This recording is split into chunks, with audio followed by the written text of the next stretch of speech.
പാർത്ഥസാരഥിരൂപേണ ശ്രാവയിത്വാ ശുഭാം ഗിരം പാർത്ഥസ്യാർത്തിഹരോ ദേവഃ കൃപാമൂർത്തിഃ സ പാതു നഃ. ഹരി ഓം. സമസ്ത വേദാർത്ഥ സാരസംഗ്രഹഭൂതം എന്ന് ഭഗവത്ഗീത തുടങ്ങുമ്പോൾ തന്നെ പറഞ്ഞു. വേദം എന്തൊക്കെ പറയുന്നുണ്ടോ അതൊക്കെ തന്നെ ഗീത നമുക്ക് പ്രായോഗികമായിട്ട് പറഞ്ഞു തരും. വേദത്തിലെ കർമ്മകാന്ഡം, ഉപാസനാകാന്ഡം, ജ്ഞാനകാന്ഡം എന്ന് വിഷയപരമായിട്ട് മൂന്നായിട്ട് തിരിക്കാറുണ്ട് വേദത്തിനെ. നമുക്ക് ശരീരമുണ്ട്, മനസ്സുണ്ട്, ചൈതന്യം, ആത്മാ ഉണ്ട്. അപ്പോ ശരീരത്തിന് കർമ്മം, മനസ്സിന് ഉപാസന, സ്വരൂപത്തിനെ അറിയാൻ ജ്ഞാനം. ഈ മൂന്നും വേദത്തിലുണ്ട്. അതില് കർമ്മകാണ്ഡ വേദഭാഗമാണ്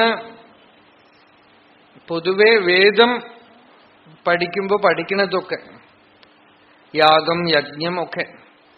അതിലൊക്കെ തന്നെ ഉപാസന ഉള്ളിലുണ്ട്. ഓരോ ദേവതകൾക്ക് ആഹുതി അർപ്പിക്കുമ്പോഴൊക്കെ ആ ദേവതയെ ധ്യാനിച്ചുകൊണ്ട് ആഹുതി അർപ്പിക്കും, സങ്കല്പിക്കും. ഈ കർമ്മകാണ്ഡ വേദഭാഗമൊക്കെ തന്നെ ജ്ഞാനകാണ്ഡത്തിന്, വേദാന്തത്തിനെ മാറ്റി നിർത്തിയാൽ ഭൗതിക നേട്ടങ്ങൾക്ക്, ഐദർ ഈ വേൾഡിൽ, ഈ ലോകത്തിൽ അല്ലെങ്കിൽ പരലോകത്തിൽ, ഈ ലോകത്തിൽ പല സുഖങ്ങൾ നേടിയെടുക്കാനും സ്വർഗാദി ലോകത്തിലുള്ള സുഖങ്ങൾ നേടിയെടുക്കാനും മാത്രം കാരണമായിട്ട് തീരും. അത് പരമാർത്ഥമായ ഭഗവത് തത്വ സാക്ഷാത്കാരത്തിന് കാരണമാവില്ല. അതാണ് ഭഗവാൻ ഈ ശ്ലോകത്തിൽ പറയണത്. ത്രൈവിദ്യാമാം സോമപാഹ പൂതപാപാഹ. ത്രൈവിദ്യാഹ ഋഗ്യജു സാമവിദ. ഋഗ്വേദം, യജുർവേദം, സാമവേദം, ഈ മൂന്നിനെയും ചേർത്ത് ത്രയി എന്ന് പറയും. വേദത്രയി. ത്രയി എന്ന് വെച്ചാൽ മൂന്ന്. ഇംഗ്ലീഷില് ത്രീ എന്ന് വന്നത് സംസ്കൃതത്തിലെ ത്രയം എന്നുള്ള വാക്കുന്നാണ്.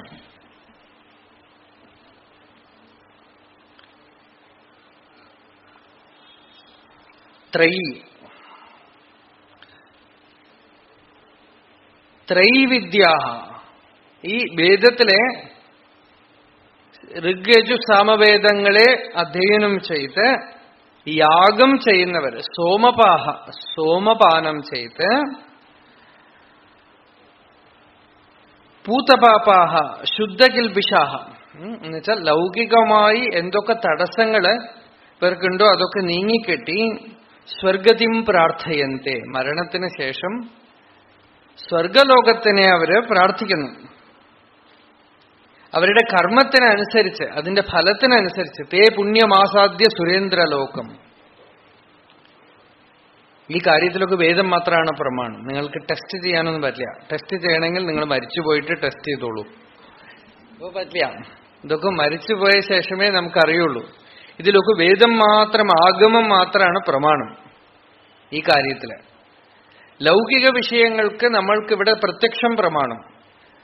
വേദാന്ത വിഷയത്തിന് സ്വാനുഭൂതി പ്രമാണം. സ്വർഗാദി ലോകത്തിനോ പരലോകത്തിനോ ഒക്കെ വേദം മാത്രമേ പ്രമാണമുള്ളൂ. ഇപ്പൊ വെള്ളം എന്ന് പറഞ്ഞാൽ ഹൈഡ്രജനും ഓക്സിജനും ആണെന്ന് പറയുന്നതിന് നമ്മളുടെ കണ്ണ് പ്രമാണമില്ലല്ലോ. സയന്റിസ്റ്റ് പ്രമാണമാവുകയാണ്, സയൻസ് പ്രമാണമാവുകയാണ്, അല്ലേ? അത് അവര് പരീക്ഷണം ചെയ്ത് കണ്ടുപിടിച്ചിട്ടുണ്ട്. നമ്മൾ കണ്ടുപിടിച്ചിട്ടൊന്നുമില്ല. അത് വെറും ഫെയ്ത്ത് ആണ് നമ്മളെ സംബന്ധിച്ച്, അല്ലേ? പക്ഷെ അതൊക്കെ ബ്ലൈൻഡ് ഫെയ്ത്ത് ആണ്. ഹൈഡ്രജനും ഓക്സിജനും ഞാൻ കണ്ടാലേ തീരുമാനിക്കുള്ളൂ എന്ന് പറയാൻ പറ്റുമോ?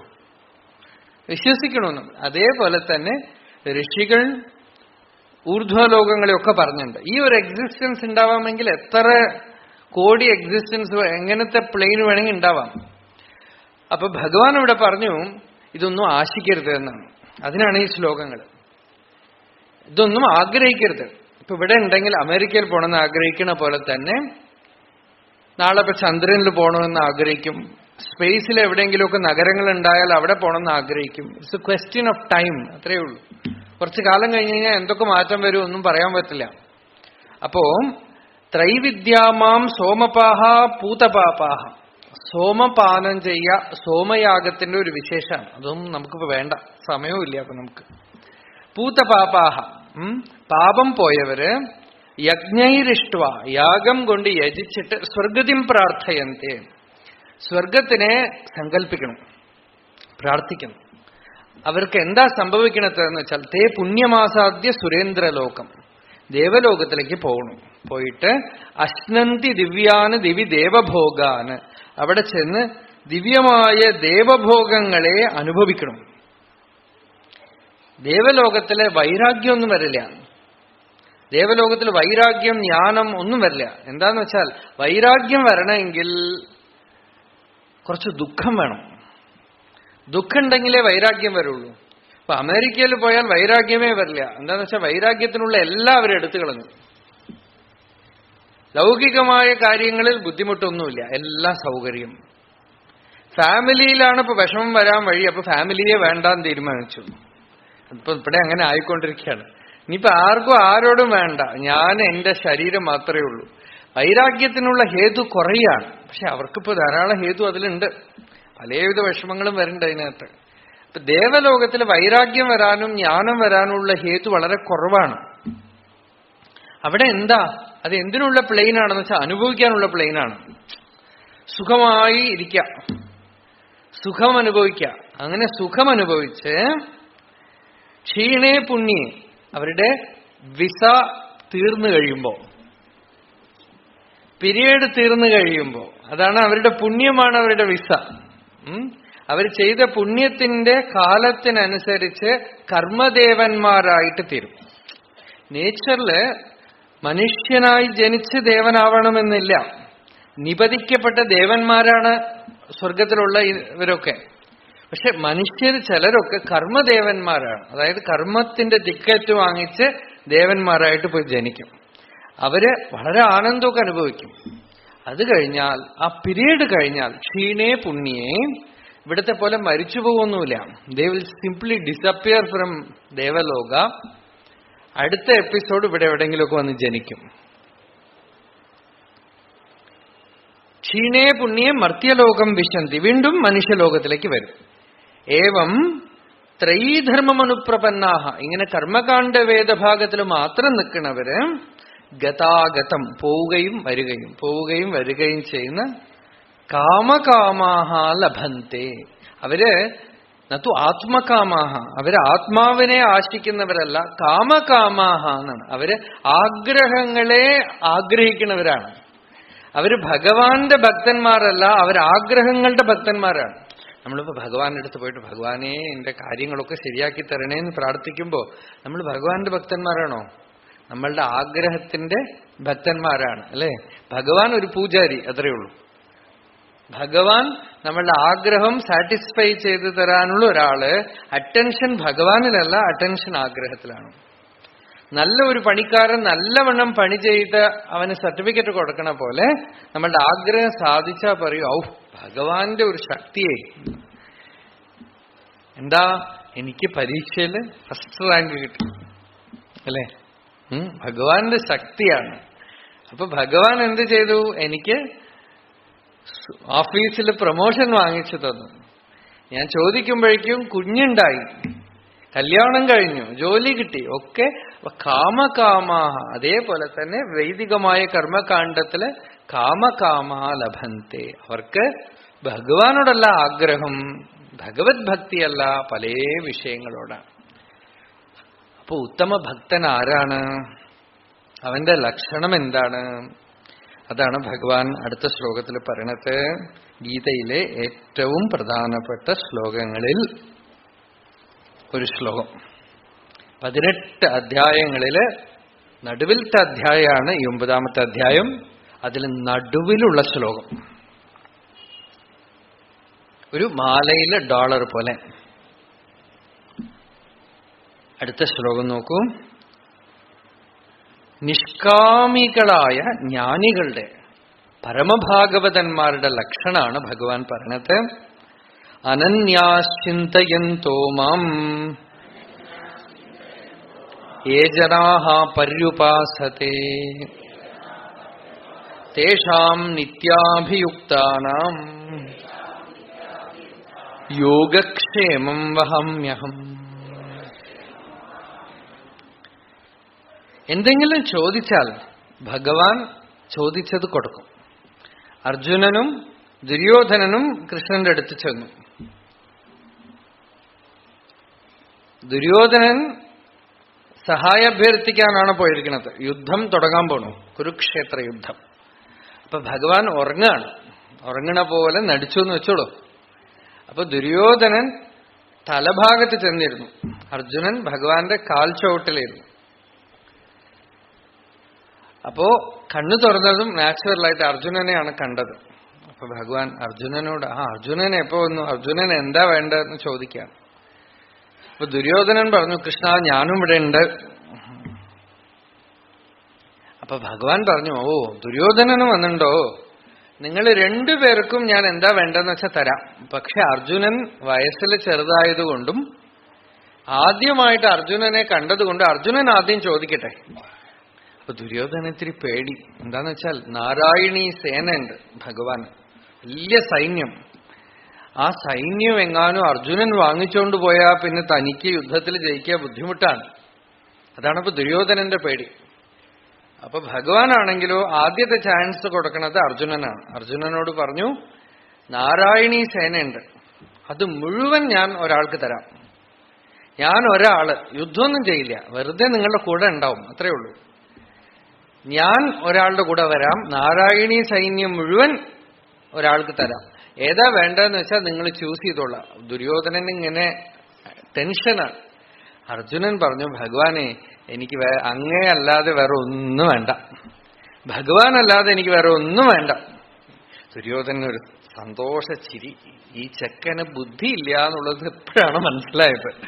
ഈ അർജുനന് ബുദ്ധിയില്ല എന്നുള്ളത് ഇപ്പോഴാണ് മനസ്സിലായത്. നോക്കൂ, നാരായണീ സൈന്യം ഇത്ര വലിയ സൈന്യം വിട്ടിട്ട് ഈ കൃഷ്ണൻ ഒന്നും ചെയ്യില്ല എന്ന് പറഞ്ഞു. അതും ഭഗവാൻ ദൂതിന് പോയപ്പോ കാണിച്ചു കൊടുത്തതൊക്കെയാണ്. എന്നിട്ടൊന്നും ബുദ്ധി പ്രവർത്തിച്ചില്ല.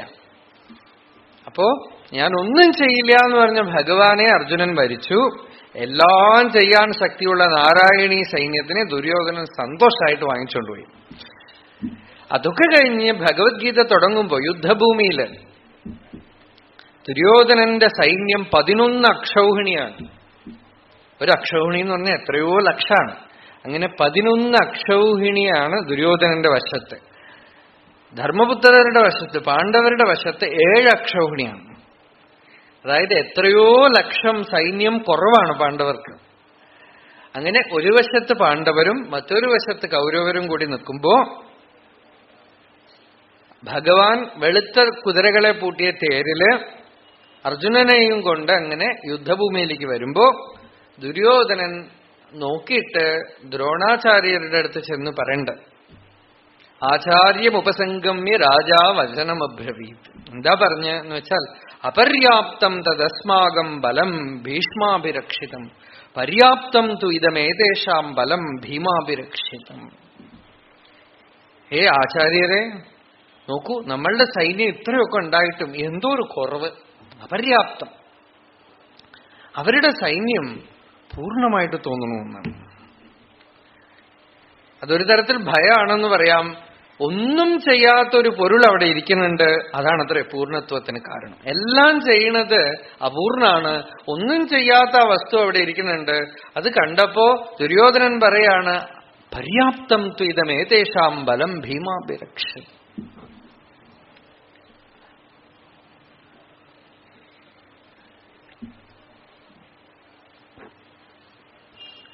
അപ്പോ ഭഗവാനെ മാത്രം വരിക്കണതാണോ ശ്രേഷ്ഠം, അല്ല ഭഗവാനെയും കൂടെ വരിക്കണതാണോ ശ്രേഷ്ഠം, അല്ല ലോകത്തിനെ മാത്രം വരിക്കണതാണോ ശ്രേഷ്ഠം? പൊതുവെ അധികം പേരും ലോകത്തിനെ മാത്രം വരിക്കണവരാണ്. ചിലര് ഭഗവാനെയും കൂടെ വരിക്കണവരാണ്, ചിലർ ഭഗവാനെ മാത്രം വരിക്കണവരാണ്. ലോകത്തിനെ മാത്രം വരിക്കണവന്റെ കാര്യം ഇപ്പൊ നമ്മൾ പറയണില്ല. ലോകത്തിന്റെ കൂടെ ഭഗവാനെയും വരിക്കുന്ന ആളുകൾ എങ്ങനെയാന്ന് വെച്ചാൽ 0 0 0 0 0 എന്നിട്ടിട്ട് അവസാനം ഒന്നുകൊണ്ടിടുന്ന പോലെ.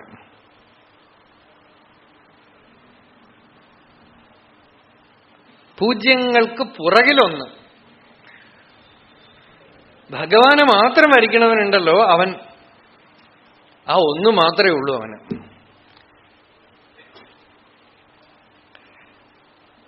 രാമകൃഷ്ണ പരമഹംസർ പറയുന്ന ഒരു ഉദാഹരണം, ഒരു മാന്തോപ്പിൽ പോയിട്ട് മാങ്ങ വാങ്ങിക്കുകയാണ്. പെശകി ശണ്ട കൂടിയൊക്കെ കുറച്ച് വാങ്ങിച്ചു. വേറെ ഒരാൾ എന്ത് ചെയ്തു എന്ന് വെച്ചാൽ ആ മാന്തോപ്പിലുള്ള യജമാനന്റെ അടുത്ത് പോയി ഒരു സംബന്ധം ഉണ്ടായി, ഒരു പ്രിയ ഉണ്ടായി.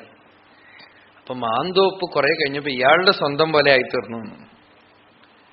അതുപോലെ ഭഗവാനെ തന്നെ വരിക്കുകയാണ് ഭക്തൻ, വേറെ ഒന്നും വേണ്ട അയാൾക്ക്. ഉന്നൈ അറവേ അടൈന്ത അടിയാർ മറ്റൊന്നും അറിയാതാർ. തമിഴില് ഒരു ഭക്തൻ പാടി, അറവേ ഉന്നൈ അടൈന്ത അടിയാർ മറ്റൊന്നും അറിയാതാർ. ഭഗവാനെ അല്ലാതെ അവർക്ക് വേറെ ഒന്നും അറിയില്ല. ഭഗവാന്റെ അടുത്തല്ലാതെ വേറെ ഒന്നിലും അവർക്ക് രുചിയില്ല.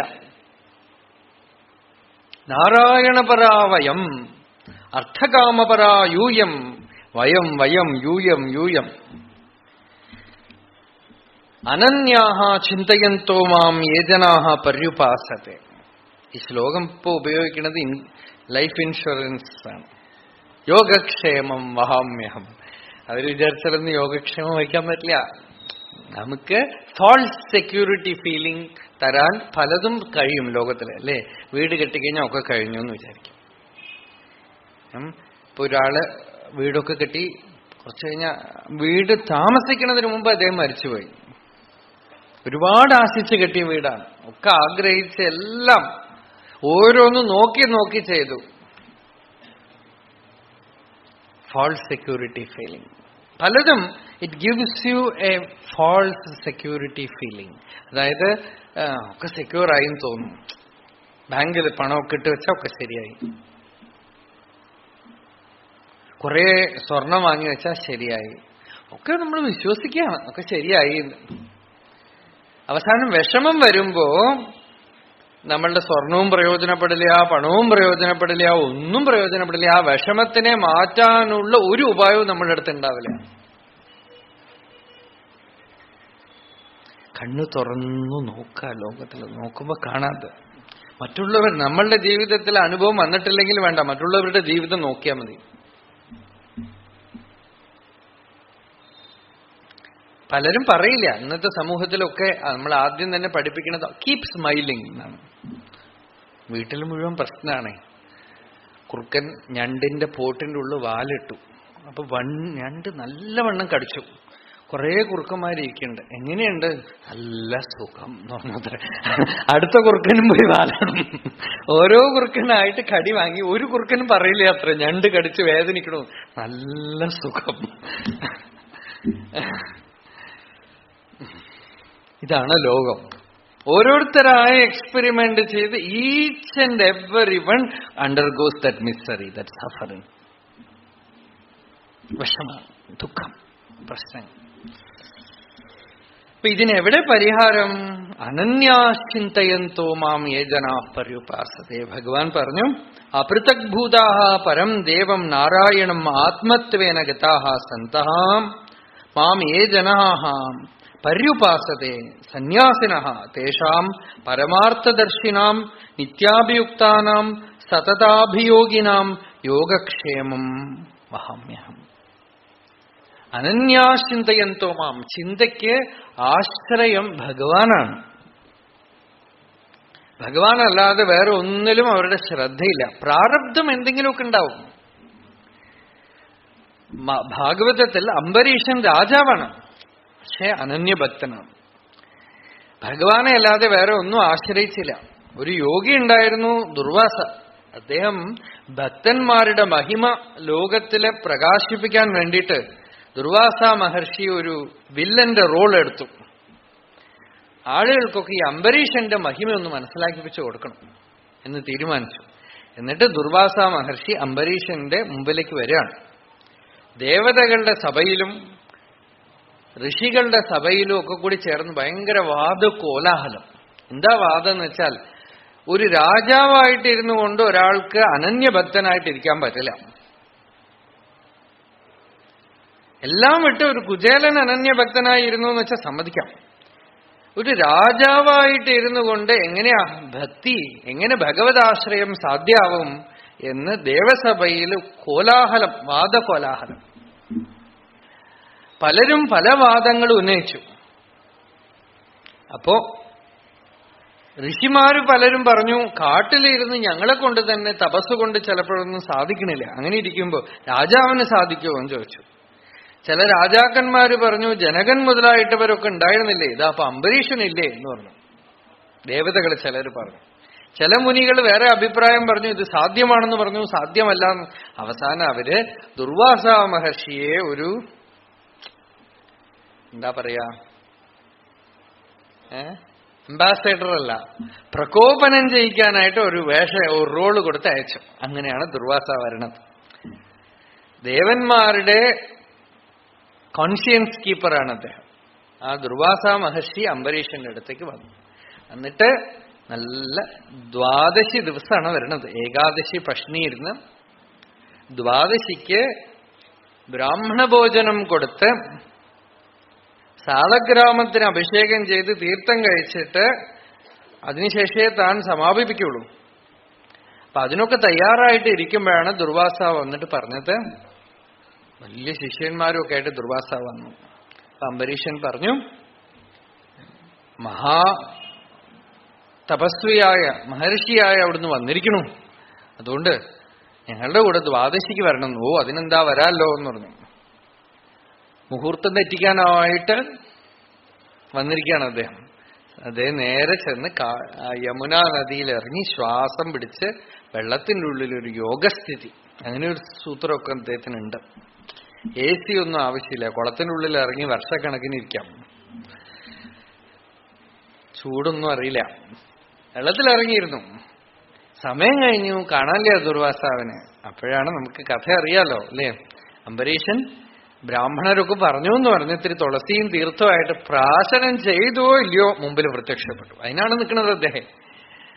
എന്നിട്ട് ശരീരം മുഴുവൻ വിറച്ചുകൊണ്ട് പറഞ്ഞു, നീ ഭക്തനാണോ? ഭക്തനെ പോലെ നടിക്കുകയാണ്. എന്നെ ഊണ് കഴിക്കാൻ വിളിച്ചിട്ട് എന്തു വേണമെങ്കിൽ ഞാൻ സഹിക്കും, വിശപ്പ് മാത്രം സഹിക്കാൻ പറ്റില്ല.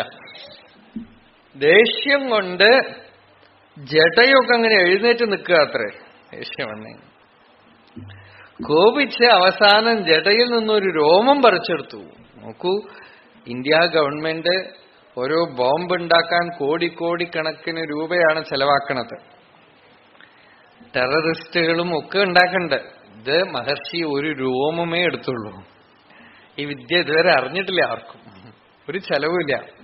ഒരു രോമം എടുത്ത് ഒരു കൃത്തിക അതിനെ അംബരീഷന്റെ അടുത്തേക്ക് അയക്കുകയാണ്. ഭക്തൻ അനന്യഭക്തനാണോ എന്നുള്ള ടെസ്റ്റ് ഇവിടെയാണ്. ആ അഗ്നികൃത്തിക അംബരീഷന്റെ നേരെ വരുന്നു. നച്ചാലപദാൻ നൃപ. ഭാഗവതം പറയണത് നിൽക്കുന്ന സ്ഥലത്തുനിന്ന് ഒരടി കാല് പുറകോട്ട് വെച്ചില്ല എന്നാണ്. തനിക്ക് ജീവിക്കണം എന്നുള്ള ആഗ്രഹമില്ല, ശരീരം നിൽക്കണം എന്നുള്ള ആഗ്രഹമില്ല. ഭഗവാന്റെ ഇച്ഛ എന്താന്ന് വെച്ചാൽ നടന്നോട്ടെ. നച്ചാല പദാൻ നൃപ. നിൽക്കുന്ന സ്ഥലത്തുനിന്ന് ചലിച്ചില്ല. പക്ഷേ ഭഗവാന്റെ പ്രോമിസാണ് യോഗക്ഷേമം വഹാമ്യ. രക്ഷിഷ്യേ സർവതോഹം ത്വാം സാനുഗം സപരിച്ഛദം സദാ സന്നിഹിതം വീര തത്ര മാം ദ്രക്ഷ്യത്തെ ഭവാൻ. ഭഗവാൻ പറഞ്ഞ തന്നെ ഞാൻ രക്ഷിക്കും, തന്റെ കൂടെ ഞാനുണ്ട്, വേണ്ട സമയത്ത് താൻ കാണും എന്നാണ് പറഞ്ഞിരിക്കുന്നത്. അപ്പൊ ഭഗവാൻ ആ സമയമാവുമ്പോ ഭഗവാന്റെ സുദർശന ചക്രം എവിടുന്നോ പുറപ്പെട്ടു. ആ അഗ്നികൃത്തികയെ ഭസ്മീകരിച്ച് ദുർവാസാവിന്റെ പുറകെ പോയിന്ന്. ദുർവാസാവ് ഓടി ഓടി ഓടി കൈലാസത്തിൽ പോയി, ബ്രഹ്മാവിന്റെ അടുത്ത് പോയി, വൈകുണ്ഠത്തിൽ പോയി. അവസാനം ഭഗവാൻ പറഞ്ഞു, അംബരീഷന്റെ അടുത്ത് തന്നെ പോവുക ദുർവാസാവെ. കാരണം ഞാൻ വേറെയല്ല, അംബരീഷൻ വേറെയല്ല. സാധവോ ഹൃദയം മഹ്യം സാധൂനാം ഹൃദയം ത്വഹം മദന്യത്തെ ന ജാനന്തി നാഹം തേഭ്യോ മനാഗപി. അവരെ അല്ലാതെ എനിക്ക് വേറെ ഒന്നും അറിയില്ല, എന്നെ അല്ലാതെ അവർക്കും വേറെ ഒന്നും അറിയില്ല. അവരുടെ ഹൃദയത്തിൽ ഞാൻ ഇരിക്കണു, എന്റെ ഹൃദയത്തിൽ അവരിയ്ക്കണു. സാധവോ ഹൃദയം മഹ്യം സാധൂനാം ഹൃദയം ത്വഹം. ഭാഗവത ഹൃദയ ശ്ലോകാണത്. ഭഗവാൻ പറയണത് ഭക്തന്മാരുടെ ഹൃദയം ഞാനാണ്, എന്റെ ഹൃദയം ഭക്തനാണ്.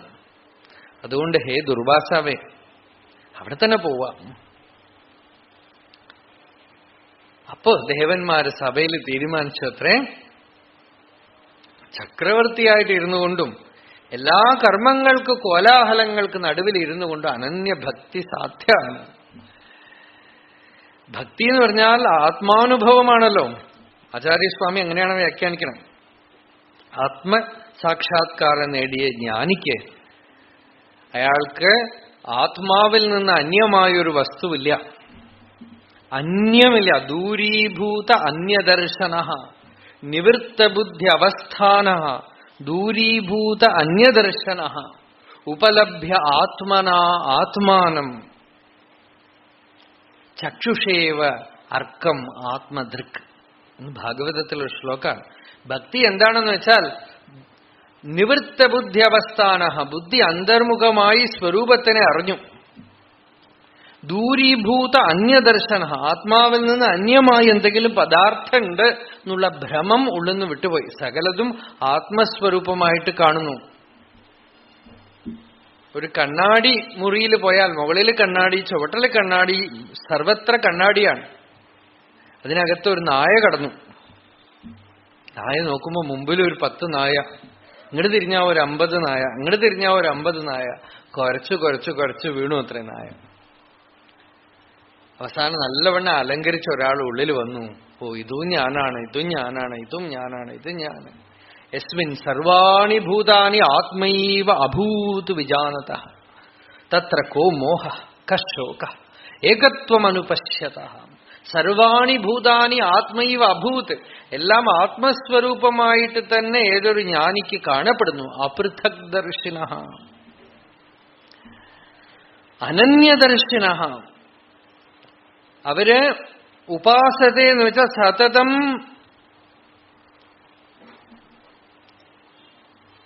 സമീപേ അനുഭവന്തി ഇത്യർത്ഥ. സദാ ഹൃദയത്തിലെ ആത്മാവിനെ അനുഭവിക്കുന്നു, സ്വസ്വരൂപത്തിനെ അനുഭവിക്കുന്നു.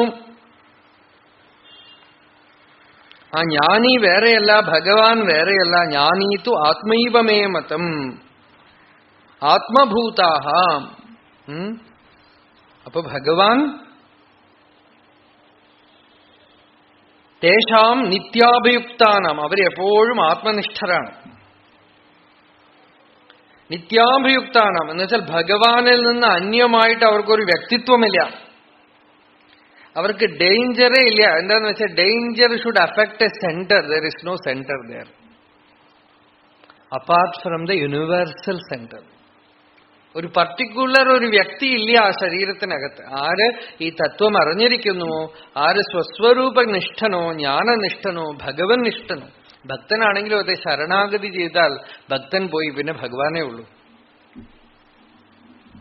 ശരണാഗതനായ ഭക്തന് ഭഗവാനല്ലാതെ താനേ ഇല്ല. തൂ കർത്താ തൂ ഭയാ മുജുമേ രഹീനഹു. കബീറുടെ ഒരു ദോഹയാണ്. ജാഗ്രതി രാമ സ്വപ്നി രാമ. ജാഗ്രതയും സ്വപ്നത്തിലും ഒക്കെ രാമനാണ്. രാമനല്ലാതെ വേറെ ഒന്നുമില്ല, ഭഗവാനല്ലാതെ വേറെ ഒന്നുമില്ല.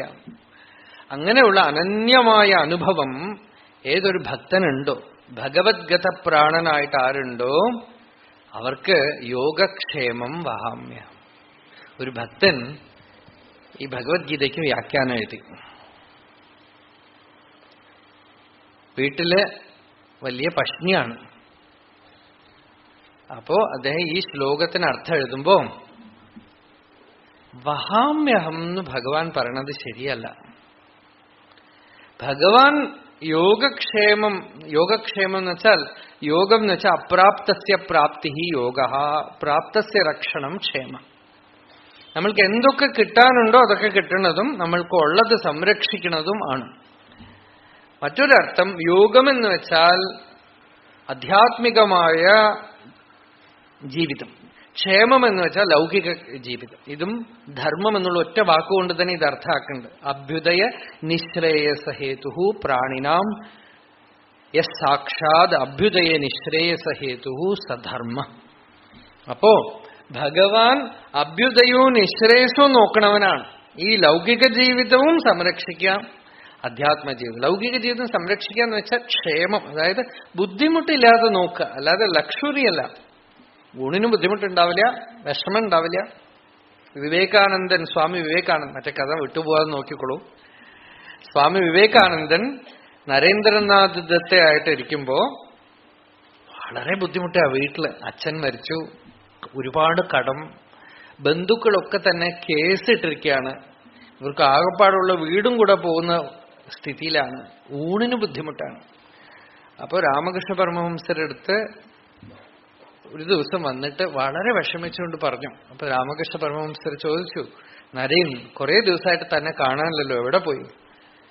അപ്പൊ വളരെ ദേഷ്യക്കാരനും, ഇവിടെ വന്നിട്ട് ഇപ്പൊ എന്ത് കാര്യം? ഒരു പ്രയോജനമില്ല, വെറുതെ ഞങ്ങൾ ഇവിടെ വന്ന് പാട്ട് പാടും, നിങ്ങൾ പാട്ടൊക്കെ കേട്ടുകൊണ്ടിരിക്കും, ഞങ്ങൾക്ക് മധുര പലഹാരം തരും, എന്നിട്ട് എന്തൊക്കെയോ ഭഗവാൻ ഈശ്വരൻ എന്നൊക്കെ പറയും. ഇവിടെ ഉണ്ണാനും ഉടുക്കാനും വഴിയില്ല, ആകെപ്പാടെ വിഷമത്തിലിരിക്കുക കുടുംബം. അപ്പൊ രാമകൃഷ്ണദേവൻ പറഞ്ഞു, അങ്ങനെ പറയരുത്. അതെ, നീ വിഷമിക്കാൻ കാരണം എന്താ അറിയോ? നീ ശക്തിയെ, ഈശ്വരനെ സ്വീകരിക്കണില്ല, അതുകൊണ്ടാണ്. അപ്പൊ ഈശ്വരനെ സ്വീകരിക്കാൻ ഞാൻ കണ്ടിട്ടുണ്ടോ? ഈശ്വരനെ കണ്ടാലേ സ്വീകരിക്കാൻ പറ്റുള്ളൂ. നിങ്ങൾ എന്തോ കണ്ടിട്ടുണ്ട്, അനുഭവിച്ചിട്ടുണ്ട് എന്നൊരു വിശ്വാസമുണ്ട് കുറച്ച്, അതിലാണ് ഇപ്പൊ വരണത്. ശരി, ഒരു കാര്യം ചെയ്യൂ, താൻ നേരെ പോയിട്ട് കാളിയുടെ മുമ്പിൽ പോയിട്ട് പറയാം, എന്റെ ജീവിതത്തിലെ ബുദ്ധിമുട്ടുകളൊക്കെ തീർത്തു തരൂ, എന്റെ ദാരിദ്ര്യമൊക്കെ തീർത്തു തരൂ എന്ന് പ്രാർത്ഥിക്കോ, എനിക്ക് വേണ്ടി പ്രാർത്ഥിക്കുന്നു. ശരി, ചെയ്യാം എന്ന് പറഞ്ഞ് അമ്പലത്തിൽ അകത്തുപോയി ഭവതാരിണിയുടെ മുമ്പിൽ എത്തിയ ഉടനെ മറന്നുപോയി. പോയിട്ട് പറഞ്ഞു, എനിക്ക് ജ്ഞാനം തരൂ, ഭക്തി തരൂ, വൈരാഗ്യം തരൂ, ഭഗവത് പ്രാപ്തി തരൂ, ഭഗവത് സാക്ഷാത്കാരം തരൂ എന്നൊക്കെ ചോദിച്ചു. മറന്നുപോയി. ഭഗവാനെ കാണുന്ന പലരും എങ്ങനെയാണ്. ധ്രുവൻ ഭാഗവതത്തില് ഭഗവാനെ കണ്ടതും മറന്നുപോയി, ഒന്നും ചോദിച്ചില്ല. രാജ്യം ചോദിക്കാൻ വന്ന ആളാണ്, ഒക്കെ മറന്നുപോയി. ഭക്തി ഉണ്ടാവട്ടെ എന്ന് പറഞ്ഞു.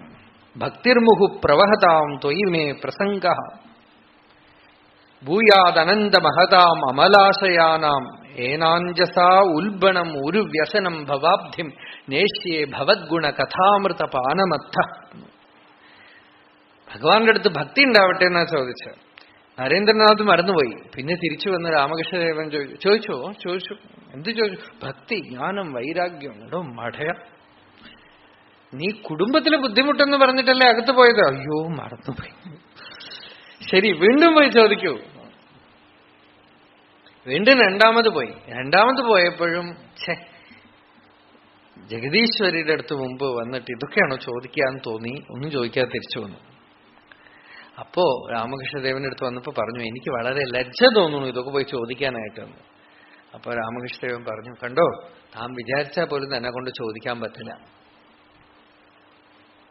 ഒരു കാര്യം ഞാൻ നിനക്ക് വാക്ക് തരാം, നിന്റെ കുടുംബത്തിലുള്ളവര് ഊണിനൊന്നും ബുദ്ധിമുട്ടില്ല. Basic necessities will be fulfilled. അല്ലാതെ വലിയ ലക്ഷറി, വലിയ പണവും സമൃദ്ധിയും ഒന്നുമല്ല. ജീവിക്കാൻ അഭ്യുദയം എന്ന് വെച്ചാൽ സാധാരണ ലൗകിക ജീവിതത്തിന് വലിയ വിഷമൊന്നും ഉണ്ടാവില്ല. പോയിട്ട് വരുമോ, സമാധാനമായിട്ട് പോയി. അപ്പോ ഇതാണ് ക്ഷേമം. ഭഗവാൻ ഭക്തന് ഒരുപാടൊന്നും കൊടുക്കില്ല. വൃത്രൻ സ്തുതിക്കുമ്പോ വൃത്രൻ പറയണ്ട്,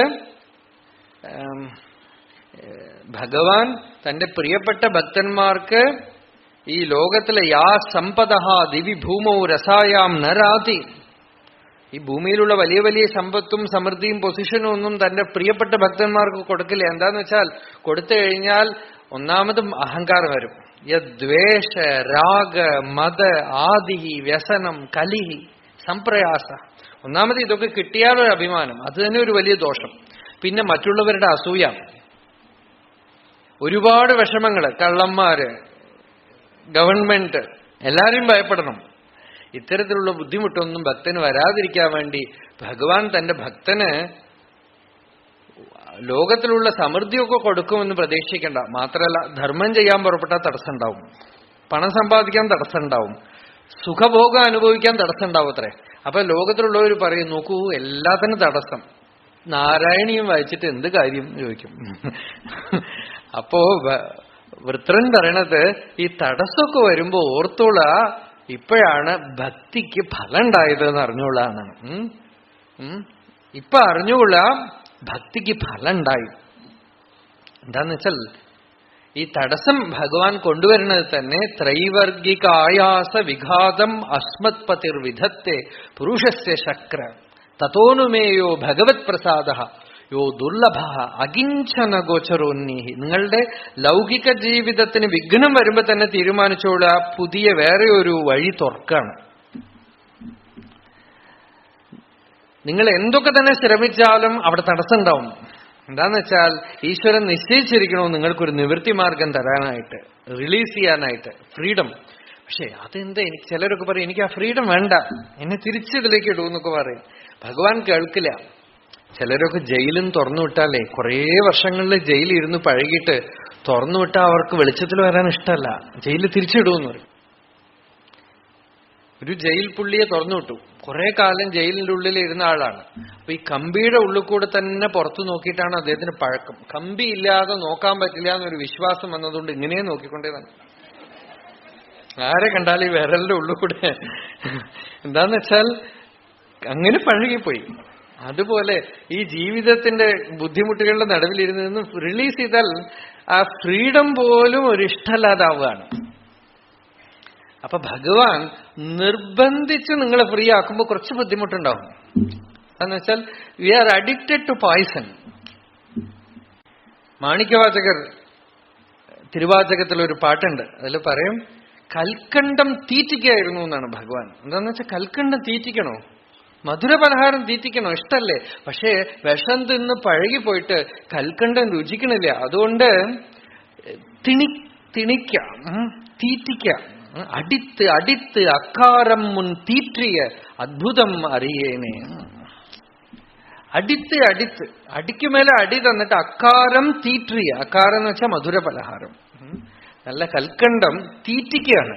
എന്താ ഇപ്പൊ കൽക്കട്ടം തീറ്റിക്കണതെന്ന് വെച്ചാൽ വിഷം കഴിച്ച് പഴകിപ്പോയി. മധുര പലഹാരം നല്ല മധുരമായതൊന്നും ഇഷ്ടാവണില്ല.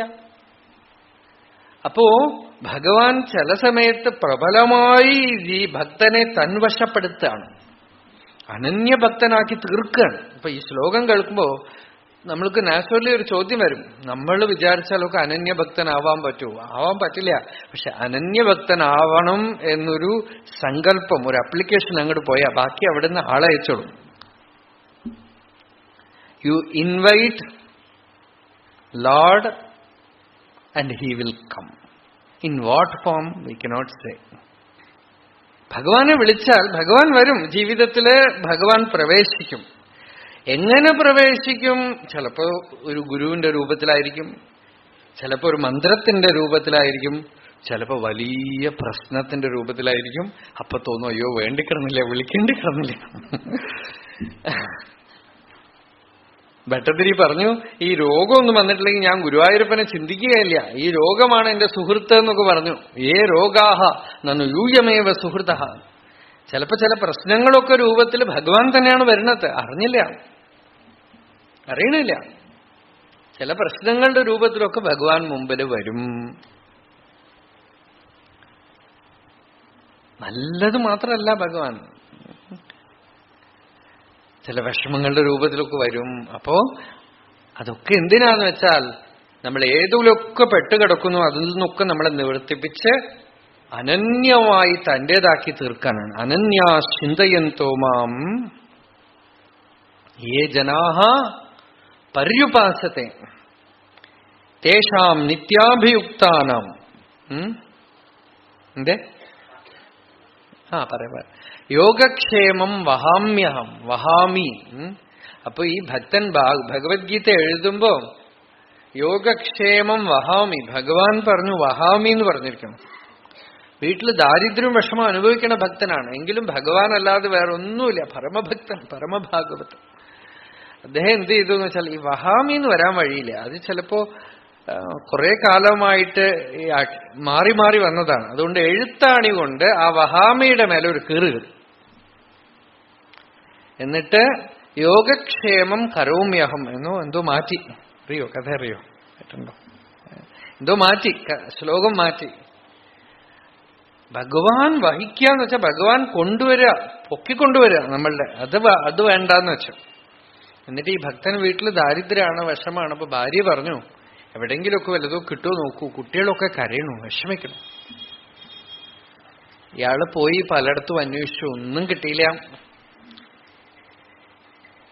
വളരെ വിഷമിച്ച് നദീതീരത്തിൽ പോയി ഭഗവാനെ സ്മരിച്ചുകൊണ്ട് കരഞ്ഞുകൊണ്ടങ്ങനെ നാമം ജപിച്ചുകൊണ്ടിരിക്കുകയാണ്. അപ്പൊ ഒരു കൊച്ചുകുട്ടി ഒരു വലിയ കൊട്ട നിറയെ ഭക്ഷണ പദാർത്ഥങ്ങളും വസ്ത്രവും കുറെ ധനമൊക്കെ അതിനകത്ത് വെച്ച് വീട്ടിൽ കൊണ്ടുവന്നു. ഭാര്യയുടെ അടുത്ത് പറഞ്ഞു, നിങ്ങളുടെ ഭർത്താവ് തന്നയച്ചതാണ് ഇതൊക്കെ ഇവിടെ കൊണ്ടുവന്ന് കൊടുക്കാൻ പറഞ്ഞു. എവിടുന്ന് കിട്ടി? അദ്ദേഹത്തിന് എവിടുന്നോ കിട്ടിയിട്ടുണ്ട്, ആരോ കൊടുത്തതാണ് എന്ന് പറഞ്ഞ് കൊണ്ടുവന്ന് കൊടുത്തു. ആ അമ്മ ഈ കുട്ടിയെ കണ്ടപ്പോ കുട്ടിയെ കെട്ടിപ്പിടിച്ച് പറഞ്ഞു, നീ ഇത്ര കാണാൻ അത്ര ദിവ്യമായിട്ടുണ്ട് ഈ കുട്ടി. കുട്ടിയോട് പറഞ്ഞു, കുഞ്ഞെ നീ ഇവിടെ ഊണ് കഴിച്ചിട്ട് പോകും. അല്ലല്ല, എനിക്ക് വളരെ നേരമില്ല, എനിക്ക് ഒരുപാട് തിരക്കുണ്ടെന്ന് പറഞ്ഞു അത്ര കുട്ടി. അപ്പൊ കുട്ടിയുടെ പുറത്ത് നോക്കുമ്പോ ഒരു വലിയ പാട്. ഇതെന്താ ഇങ്ങനെ ഒരു പാട്? നിങ്ങളുടെ ഭർത്താവ് എഴുത്താണി കൊണ്ട് കീറിയതാണെന്ന്. അദ്ദേഹം അങ്ങനെയൊന്നും ചെയ്യില്ലല്ലോ, അറിയാതെ പറ്റിയതാ എന്ന് പറഞ്ഞു. എന്നിട്ട് പോയി, ഓടിപ്പോയി. അപ്പോഴേക്കും ആ ഭാഗവതനുള്ളിൽ വന്നു. ഇതൊരു നടന്ന കഥയാണ്, ഇതാരുടെ കഥയാണെന്നൊന്നും ഇപ്പൊ എനിക്ക് ഓർമ്മയില്ല. ആ ഭാഗവതനകത്ത് വന്നു. ഒന്നും കിട്ടിയില്ല എന്ന് പറഞ്ഞ് വളരെ വിഷമിച്ചുകൊണ്ടാണ് വരുന്നത്. വീട്ടിൽ കുട്ടികളൊക്കെ പഷ്ണിയാണ്. അപ്പൊ ഈ അമ്മ പറഞ്ഞു, അങ്ങല്ലേ കൊടുത്തയച്ചിരിക്കണത്, നോക്കൂ എന്തൊക്കെയോ ഭക്ഷണ പദാർത്ഥങ്ങളൊക്കെ കാണുന്നു അതിനകത്ത്, അങ്ങ് വന്നിട്ട് എടുക്കാന്ന് പറഞ്ഞ് വെച്ചിരിക്കുക. ഞാൻ കൊടുത്തേക്കേ, ഞാനൊന്നും കൊടുത്തയച്ചില്ലല്ലോ. അങ്ങ് തന്നു എന്ന് പറഞ്ഞിട്ടാണല്ലോ ഒരു കൊച്ചുകുട്ടി ഇവിടെ ഒക്കെ കൊണ്ടുവന്നത്. ഇത് തുറന്നു നോക്കുമ്പോ അതിനകത്ത് ജീവിതം മുഴുവൻ സുഭിക്ഷമായിട്ടിരിക്കാൻ വേണ്ടതൊക്കെ ഉണ്ട്. ഇത് ആര് കൊണ്ടു തന്നു എന്നാ പറയണ? ഒരു കുട്ടി. ആ കുട്ടിയെ എങ്ങനെയെങ്കിലുമൊക്കെ നിങ്ങൾ വരുന്നവരെ പിടിച്ചു നിർത്തണമെന്ന് ഞാൻ വിചാരിച്ചു, ഒന്നും നടന്നില്ല, കുട്ടി ഓടിപ്പോയി. അത് മാത്രമല്ല, നിങ്ങൾ എഴുത്താണി കൊണ്ട് ആ കുട്ടിയുടെ മുതുകത്ത് ഒരു കോട് ഒരു വരയിട്ടു എന്ന് പറഞ്ഞല്ലോ. ഒന്ന് എഴുത്താണി കൊണ്ട് ഞാൻ വരയ്ക്കേ? ഇത്തിരി ഒന്ന് ആലോചിച്ചപ്പോ ഭഗവത്ഗീത തുറന്നു നോക്കുക, താൻ എഴുതിക്കൊണ്ടിരിക്കുകയാണ്. നോക്കുമ്പോ ആ കരോമ്യഹം മാറ്റി വഹാമ്യഹം തന്നെ ആക്കി വെച്ചിട്ടുണ്ട് ഭഗവാൻ. ഞാൻ വഹിച്ചുകൊണ്ട് തന്നെയാ വന്നത്, കൊട്ട തലയിൽ വെച്ചുകൊണ്ട് തന്നെ വന്നതാ, അല്ലാതെ കരോമ്യഹമല്ല. ഞാൻ ഐ വിൽ സെർവ് യു ഭൃത്യഭൃത്യ. ഭഗവത് ഭക്തന് ഞാൻ ദാസനാണെന്ന് ഭഗവാൻ പ്രൂവ് ചെയ്ത പോലെയാണ്. യോഗക്ഷേമം വഹാമ്യഹം. അനന്യമായി ഭഗവാന് ശരണാഗതി ചെയ്ത ഭക്തന് ഞാൻ എന്തു വേണമെങ്കിലും ചെയ്യാം. അർജുനനെ തേരോടിച്ചില്ലേ? രാജസൂയത്തിലെ എച്ചിലല്ലേ എടുത്തില്ലേ? എല്ലാം ചെയ്തു ഭഗവാൻ. എല്ലാ രൂപത്തിലും ഭഗവാനാണല്ലോ ഒന്ന് ചെയ്യണത്. അപ്പൊ യോഗക്ഷേമം വഹാമ്യഹം. ഭഗവാൻ പറഞ്ഞത്, നീ എന്നെ ആശ്രയിച്ചിരിക്കുകയാണോ, എന്റെ കാര്യം ഞാൻ നോക്കിക്കൊള്ളാം. അല്ലെങ്കിലും ഭഗവാനാണ് നോക്കണത്, നമ്മൾ അറിയണില്ല, അത്രേ ഉള്ളൂ. രമണ ഭഗവാൻ പറഞ്ഞ പോലെ ട്രെയിനിൽ പോണ ആള് ചുമടൊക്കെ തലയിൽ വെച്ചിട്ടിരിക്കുകയാണ്, വലിയ സൂട്ട് കേസ്. എന്തിനാ തലയിൽ വെച്ചിരിക്കണത്? ചോട്ടിൽ വെച്ച് സ്വസ്ഥമായിട്ട് ഇരുന്നൂടെ ചോദിച്ചാ, ട്രെയിൻ എല്ലാം ചുമക്കണു പാവം, എന്റെ പെട്ടി ഞാൻ ചുമന്നോളാം. ചുമട്ടിൽ വെച്ചാലും തലയിൽ വെച്ചാലും ട്രെയിനാണ് ചുമക്കണത്. അതേപോലെ ഞാൻ ചെയ്യണു, ഞാൻ പ്രവർത്തിക്കണു എന്നൊക്കെ ധരിച്ചാലും ഇല്ലെങ്കിലും ഭഗവാനാണ് നടത്തുന്നത്. സ്വസ്ഥമായിട്ട് എല്ലാം വിട്ടിട്ട് സ്വതന്ത്രമായിട്ട് ഒരു കർമ്മവും നമുക്കില്ല, ഒരു ഡ്യൂട്ടിയും ഇല്ല, ഒരു റെസ്പോൺസിബിലിറ്റി ഇല്ല. ഭഗവാന്റെ കയ്യിൽ യന്ത്രമായിട്ടിരിക്കാം. എന്നുവെച്ചാൽ ഒന്നും ചെയ്യില്ല എന്നാണോ? അങ്ങനെയില്ല, ഭംഗിയായിട്ട് ചെയ്യും. പക്ഷെ ഒന്നും നമ്മൾ ചെയ്യണമെന്നുള്ള ഭാവമൊന്നുമില്ല. ഈശസ്യ ഹി വശേ ലോകഃ യോഷാ ദാരുമയീ യഥാ. ഈ പാവക്കൂത്തില് പാവകള് കൂത്തുകാരന്റെ കയ്യിൽ തുള്ളിക്കളിക്കണ പോലെ സർവേശ്വരൻ കളിപ്പിക്കണ രീതിയിൽ കളിക്കാം. എന്ത് പറയിപ്പിക്കണോ പറയാ, എന്ത് ചെയ്യിപ്പിക്കണോ ചെയ്യാം. നമ്മളുടെ സങ്കല്പമൊന്നുമില്ല, നമ്മളുടെ സ്വാർത്ഥമൊന്നുമില്ല, നമ്മളുടെ അഹങ്കാരമൊന്നുമില്ല. ഈ അഹങ്കാരം പോയി കഴിയുമ്പോ തന്നെ സ്വതന്ത്രമായി ജീവൻ മുക്തരായി. അഭിമാനത്തിനെ സ്വീകരിച്ച ബന്ധം, അഭിമാനം പോയ സ്വതന്ത്ര. മാനം കൊണ്ടുറുപവർ വാനത്തെ അഴിത്ത് അഭിമാനമില്ലാതൊളിർ അരുണാചല. ആനന്ദ ചിന്മയഹരേ ഗോപികാരമണ ഞാനെന്ന ഭാവമത് തോന്നായിക വേണമിഹ. തോന്നുന്നതാഖിലഖിലം താനിതെന്ന വഴി തോന്നേണമേ വരദ നാരായണായ. ഞാൻ പോയാൽ അഖിലം താൻ തന്നെ. ഞാനാണ് ഡിവിഷൻ. ഞാൻ എന്താണ് എന്ന് ആരാഞ്ഞു നോക്കുമ്പോൾ ഞാൻ എന്ന് പറയുമ്പോൾ എന്റെ ജീവിതം, എന്റെ പ്രശ്നം എന്തായി ഞാൻ എന്ന് പറയുന്നത് ആരാണ്? അഹം അഹം അഹം അഹം എന്ന ഈ അഹങ്കാരത്തിന്റെ സ്വരൂപം എന്താണ് എന്ന് ആരാഞ്ഞു നോക്കുമ്പോൾ അഹങ്കാരം എവിടെയോ പോയി മറിയും. കാരണം അതൊരു വസ്തുവേ അല്ല, വെറും വൃത്തിയാണ്, തോട്ടാണ്, ചിത്തവൃത്തിയാണ്. അതിന്റെ സ്വരൂപത്തിനെ ആരാഞ്ഞു നോക്കുമ്പോൾ അഹങ്കാരം അവിടുന്ന് മറിയും. ശുദ്ധമായ പ്രജ്ഞ, ബോധം. മറ്റൊരു അഹം, അഹങ്കാരമല്ലാതെ, അത് ഈഗോ അല്ല, മറ്റൊരു അഹം, മറ്റൊരു ഞാൻ. ഈ പേഴ്സണാലിറ്റി ഞാനല്ല, ഇൻഡിവിജ്വാലിറ്റി ഞാനല്ല. സുഷുപ്തിയിൽ പോലും ഏതൊരു സത്തുണ്ടോ, ജാഗ്രത്തിലും സ്വപ്നത്തിലും സുഷുപ്തിയിലും ഏത് മാറാതിരിക്കണോ, ബാല്യത്തിലും കൗമാരത്തിലും യൗവനത്തിലും വാർദ്ധക്യത്തിലും മാറാതിരിക്കണത് ഏത് സർവദാ സ്വയമേവ പ്രകാശിക്കുന്നതായ ചിദ്വസ്തുവോ അത് താനായി പ്രകാശിക്കും. അതിനെ അറിഞ്ഞു കഴിഞ്ഞവന്റെ ശരീരമനസ്സിന്റെ ജീവിതത്തിന്റെ കാര്യമാണ് ഭഗവാൻ പറഞ്ഞത് യോഗക്ഷേമം വഹാമ്യഹം. ആ ശരീരവും മനസ്സും പിന്നെ ഈശ്വരന്റെ ഡിപ്പാർട്ട്മെന്റിലാണ്. അതിനെന്താ കിട്ടേണ്ടതെന്ന് വെച്ചാൽ ഭഗവാൻ പറഞ്ഞ ഞാൻ നോക്കിക്കൊള്ളാം. അറിയേണ്ടത് അറിഞ്ഞു കഴിഞ്ഞവന് ശരി, സാക്ഷാത്കാരായി ജ്ഞാനിയായി ലോകത്തിൽ ജീവിക്കണ്ടേ എന്ന് വെച്ചാൽ ജീവിക്കണമെന്ന് ഒരു ബുദ്ധിമുട്ടില്ല. ആഹാരം വേണോ, വരും. കാര്യങ്ങൾ നടക്കണോ, നടക്കും. എന്താ വേണ്ടതെന്ന് വെച്ചാൽ ജ്ഞാനിക്ക് സത്യം അറിഞ്ഞവന് വലിയ ആഗ്രഹമൊന്നുമില്ല. സിമ്പിൾ ഫിസിക്കൽ ഡിസയേഴ്സ് വേണമെങ്കിൽ ഉണ്ടാവും, മാത്രമേ ഉള്ളൂ. ഊണ് കഴിക്കണം, ഉറങ്ങണം. ശരീര നിർവഹണത്തിന് ആ കാലം വരെ എന്തു വേണോ ആ ധാർമ്മികമായ കാര്യങ്ങൾ ഉണ്ടാവും എന്നല്ലാതെ അയാൾക്ക് വേറെ എന്താ ഉണ്ടാവാൻ പോണത്? അതൊക്കെ അയാൾക്ക് നിർബന്ധവുമില്ല, ഒന്നിലും നിർബന്ധമല്ല. ആ കാര്യങ്ങൾ നടത്താൻ പ്രകൃതി എന്തു വേണമെങ്കിൽ ചെയ്യാൻ തയ്യാറായിട്ട് നിൽക്കും. ഈശ്വരൻ എന്തു വേണമെങ്കിൽ ചെയ്യാൻ തയ്യാറായിട്ട് നിൽക്കും. അയാളുടെ കാര്യത്തില് ഭഗവാൻ പറഞ്ഞത് യോഗക്ഷേമം വഹാമ്യം. രമണ ഭഗവാൻ മലയുടെ മുകളിൽ ഇരിക്കുമ്പോ, വിരൂപാക്ഷ ഗുഹയിൽ ഇരിക്കുമ്പോ വെള്ളമില്ല.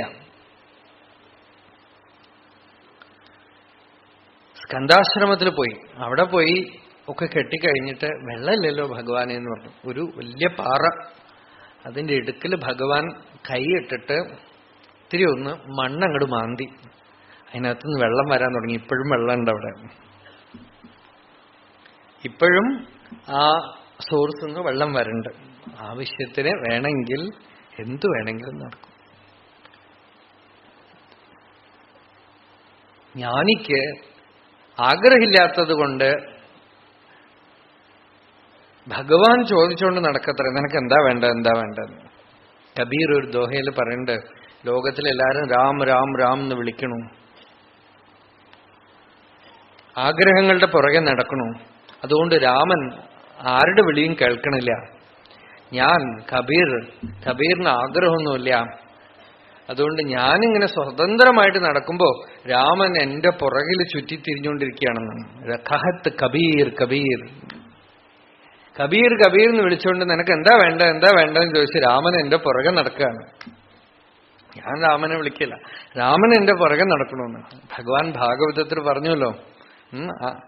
നിരപേക്ഷം മുനിം ശാന്തം നിർവൈരം സമദർശനം അനുവ്രജാമി അഹം നിത്യം പൂയേയേതി അഘ്രിരേണുഭിഹി. യാതൊരു ആഗ്രഹമില്ലാത്തവനും വിദ്വേഷം വൈരമില്ലാത്തവനും സദാ ആത്മാനുഭവമുള്ളവനുമായ ജ്ഞാനി പരമഭാഗവതൻ, അയാളുടെ പുറകെ ഞാൻ നടക്കും എന്ന് പറയാ ഭഗവാൻ. എന്തിനാന്ന് വെച്ചാൽ അയാളുടെ പാദസ്പർശമേറ്റ മണ്ണുകൊണ്ട് എന്നെ ശുദ്ധമാക്കാൻ. യോഗക്ഷേമം വഹാമ്യഹം. അയാൾക്കൊരു ബുദ്ധിമുട്ടുണ്ടാവില്ല ജീവിതത്തിൽ. എന്താ വേണ്ടതെന്ന് വെച്ചാൽ നടക്കും. കുഞ്ചുസ്വാമി, അണ്ണാമലൈ സ്വാമി ചില കഥകളിലൊക്കെ മഹർഷിയുടെ കൂടെ അവരൊക്കെ താമസിക്കുമ്പോൾ ഒരു ദിവസം രാത്രി ഇവരൊരു 15 പേരോ മറ്റോ ആശ്രമത്തിലുണ്ട്. മഹർഷിയുടെ അടുത്ത് ചെന്ന് പറഞ്ഞു, ഭക്ഷണമൊന്നുമില്ല ഭഗവാനെന്ന്. എന്താ ഉള്ളത് എന്ന് ചോദിച്ചു. 1/2 കിലോ റവയുണ്ട്. 12 പേരുണ്ട്, 1/2 കിലോ റവയുണ്ട്. അത് കൊണ്ടുവരൂ. 1/2 കിലോ ഇല്ലേ? 1/2 കിലോ റവ വറക്കാൻ തുടങ്ങി. വെള്ളം ഒഴിച്ചു, കടുകൊക്കെ വറുത്തിട്ട് വെള്ളം ഒഴിച്ച് തിളപ്പിക്കാൻ തുടങ്ങി. ഒരു 10 മിനിറ്റ് ആയില്ല, ഒരു വണ്ടി വന്നു. ഒരു ചാക്ക് റവ കൊണ്ടുവന്ന് ഇറക്കി. കുറച്ച് തക്കാളി വന്നു, ഇതിന് കൂട്ടാനുള്ള സാമഗ്രികളൊക്കെ എന്താണോ അപ്പൊ തുടങ്ങിയത്, മുമ്പിൽ ഈശ്വരൻ കാണിച്ച വഴിയിൽ അങ്ങോട്ട് നടക്കുമ്പോഴേക്കും അത് തന്നെയാണ് മുമ്പിൽ വരുന്നത്. നമുക്ക് ശ്രദ്ധ ഉണ്ടോ നോക്കുകയാണേ ഭഗവാൻ. 1/2 കിലോ റവയല്ലേ ഉള്ളൂ, ഇതുകൊണ്ട് എന്ത് കാര്യം എന്ന് പറഞ്ഞിരുന്നാൽ നമുക്ക് ശ്രദ്ധ. 1/2 കിലോ റവയാ വെച്ച് നോക്കാം, പുറകെ വന്നു. യോഗക്ഷേമം വഹാമ്യഹം. Absolute trust. പ്രകൃതിയിൽ നോക്കാം, ചില ഇപ്പൊ മദ്രാസിലൊക്കെ ഞാൻ പോയി ചെന്നൈയിൽ താമസിക്കുമ്പോൾ ആ വീട്ടിൽ നിന്ന് ചോട്ടിൽ നോക്കിയാ ചെറിയ ചെറിയ ഈ കാറ്റാടി മരങ്ങളാണ്. ഈ കാറ്റാടി മരങ്ങളില് കാക്കക്കൂട് കെട്ടിയിട്ടുണ്ടാവും. ആ കാക്കക്കൂട്, മുട്ടയും കാക്കയൊക്കെ നമുക്ക് കാണാം, അതിനകത്ത് കുഞ്ഞുങ്ങളും ഒക്കെ കാണാം. അതിങ്ങനെ മരം ഇങ്ങനെ ആടി ആടി ആടി ആടി ഒലഞ്ഞുകൊണ്ടിരിക്കും. അതിലെന്തു വിശ്വസിച്ചിട്ടാണ് ഇത് കൂട് കെട്ടണത്? നമ്മൾ എത്ര സേഫ്റ്റി നോക്കിയിട്ടാണ് വീട് കെട്ടണത്, ഇതിന് ഒന്നുമില്ല, ഒരു സെക്യൂരിറ്റി ഇല്ല. അതും മുട്ട വിരിഞ്ഞ് കുഞ്ഞു വലുതായി വളർന്ന് കാക്ക പറന്നു പോണു അല്ലേ? നമ്മളൊക്കെ നോക്കി ഭദ്രമാക്കി 1008 വാക്സിനേഷനും കഴിഞ്ഞിട്ട് കുട്ടിക്ക് മാറാത്ത സൂക്കേട്. ഫസ്റ്റ് ട്രസ്റ്റ് ഇല്ല എന്നാണ്, വിശ്വാസമില്ല, ശ്രദ്ധയില്ല. അതുകൊണ്ട് എല്ലാ സൂക്കേടിന്റെ സകല ബാക്ടീരിയയും കുട്ടിയുടെ മേലെ കയറ്റി, എല്ലാ വൈറസും കുട്ടിയുടെ മേലെ കയറ്റി. ഇവൻ അവസാനം ഒരു വെജിറ്റബിൾ ആയിട്ട് മാറി. ഈ കാക്കൂടെ അതിനൊരു സൂക്കേടുമില്ല, വാക്സിനേഷൻ എടുക്കണ്ടോ കാക്ക? ഈ എന്താ പറയാ, ഇൻഫെക്ഷൻ വരുമെന്ന് നമ്മൾ പറയണു അല്ലേ? ചെറിയ ചളിയായ ഇൻഫെക്ഷൻ വരണു. നമുക്ക് വിശ്വാസമുള്ളതുകൊണ്ട് വരുകയും ചെയ്യും. അത് ആ ഡ്രെയിനേജിന്റെ ഉള്ളിൽ, ആ ചളിയുടെ ഉള്ളിൽ ആ പന്നി ആ ഡ്രെയിനേജൊക്കെ കുടിച്ച് കുടിച്ച് ചവനപ്രാവശ്യം കഴിച്ച പോലെയാണ് അങ്ങനെ കൊഴുന്ന് വരണത്. അതിന് ഈ സൂക്കേട് ലിവർ കിഡ്നിയൊന്നും ഇല്ലേ? നോക്കൂ, അതിനൊന്നും ഇതൊന്നും ബാധകല്ലേ? അപ്പോ ഈശ്വരൻ ജീവിപ്പിക്കണമെങ്കിൽ ആരെ വേണമെങ്കിലും ജീവിപ്പിക്കും. ഈശ്വരന് ബുദ്ധിമുട്ടിക്കണമെങ്കിൽ നിങ്ങൾ എന്തൊക്കെ തന്നെ സേഫ്റ്റി മെഷർ എടുത്തോളും ബുദ്ധിമുട്ടിക്കും. സർവപ്രഹരണായുധ, വിഷ്ണു സഹസ്രനാമത്തിൽ ഭഗവാൻ ഒരു നാമാണ്. നിന്നെ എന്തുകൊണ്ട് മണ്ടയ്ക്കടിച്ചാലാണ് നീ വഴങ്ങാന്ന് വെച്ചാൽ അതുകൊണ്ട് അടിക്കും. സർവപ്രഹരണായുധ. വ്യാസഭഗവാൻ ഇതൊക്കെ മഹാഭാരതത്തിൽ പറഞ്ഞിട്ട് അപ്പൊ വ്യാസനോട് ചോദിക്കുന്നുണ്ട്, യുദ്ധഭൂമിയിൽ ഇത്രയും പേര് മരിച്ചില്ലേ? അവരൊക്കെ മരിക്കേണ്ടവരാണ്, മരിച്ചു. ജീവിക്കേണ്ടവരെ ഈശ്വരൻ അതിന്റെ നടുവിൽ ജീവിപ്പിച്ചിട്ടുണ്ട്, തനിക്ക് കാണിച്ചു തരാം, വരൂ എന്ന് പറഞ്ഞ് യുദ്ധഭൂമിയുടെ നടുവിൽ കൂട്ടിക്കൊണ്ടുപോകുമ്പോൾ വലിയൊരു മണി അവിടെ കിടപ്പുണ്ട്. ഇതേത് മണിയാണെന്നറിയോ? അറിയാം, ഭഗദത്തന്റെ ആന, അതിന്റെ കഴുത്തിൽ കെട്ടിയ മണിയാണ്. ആ മണി കഴുത്തിലുള്ളവരെ ആ ആനയെ കൊല്ലാൻ പറ്റില്ല. ആ ആന, ഒറ്റ ആന മാത്രമാണ് ഭീമനെ വല്ലാതെ ബുദ്ധിമുട്ടിച്ചത്. അല്ലെങ്കിൽ സകല ആനകളെയും ഭീമൻ വധിച്ച ആളാണ്. ഈ ആന മാത്രം ഭീമനെ എടുത്തിട്ടിട്ട് കുത്താൻ പോവാണ്. അപ്പൊ ഒരു നിവൃത്തിയില്ലാത്ത സ്ഥിതിയിലാണ് ഭഗവാൻ അർജുനനെ വിളിച്ചോണ്ട് പോയിട്ട് പറയണ, ആ ആനയുടെ കഴുത്ത് കിടക്കണം മണി അങ്ങോട്ട് മുറിച്ച് ചോട്ടിലിടുന്നു.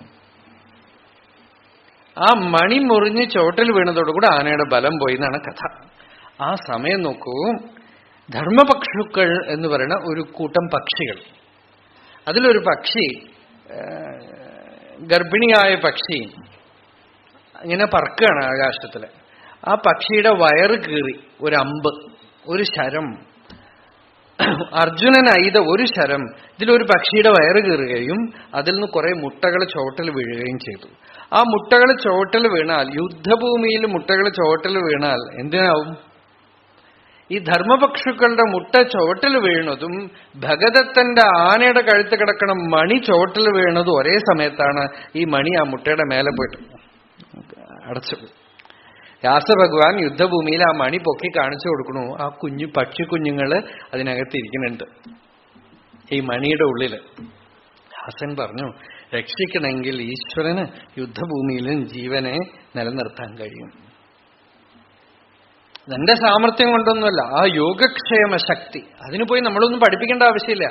യോഗക്ഷേമ ധുരന്ധരസ്യം സകലശ്രേയഃപ്രദോദ്യോഗിനഃ ദൃഷ്ടാദൃഷ്ടമതോപദേശകൃതിനഃ ബാഹ്യാന്തരവ്യാപിനഃ സർവജ്ഞസ്യ ദയാകരസ്യ ഭവതഃ കിം വേദിതവ്യം മയാം ശംഭോ ത്വം പരമാന്തരംഗ ഇതി മേ ചിത്തേ സ്മരാമി അന്വഹം. ശിവാനന്ദ ലഹരിയിലെ ഒരു ശ്ലോകാണ്.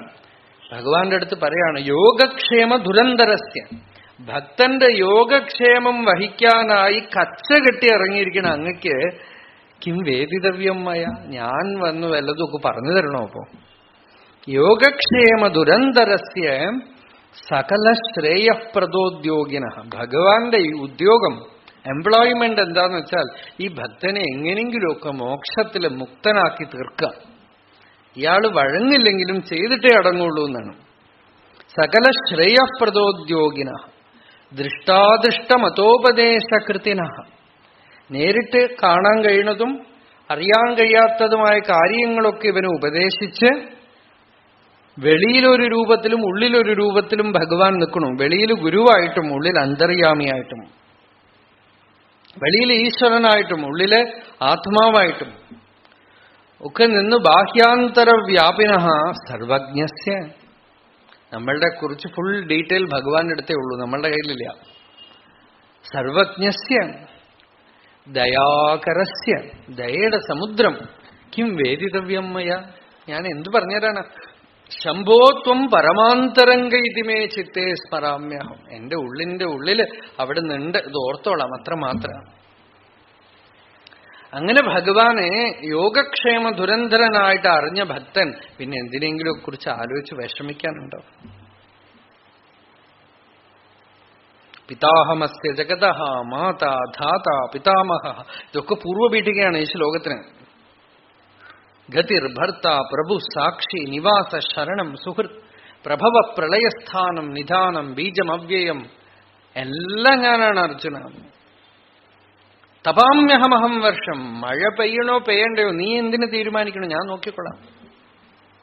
നിഗൃണ്ണാമി ഉത്സൃജാമി ച അമൃതം ചെയ്വ മൃത്യുശ്ച, ജീവിക്കണോ മരിക്കണോ അതും എന്റെ ഡിപ്പാർട്ട്മെന്റാണ്. സദസക്ഷാഹം അർജുന, സത്തും അസത്തും ഒക്കെ ഞാനാണ്. അതുകൊണ്ട് do not be concerned about anything. മാ ഗൃധഃ ഈശാവാസ്യമിതം സർവം.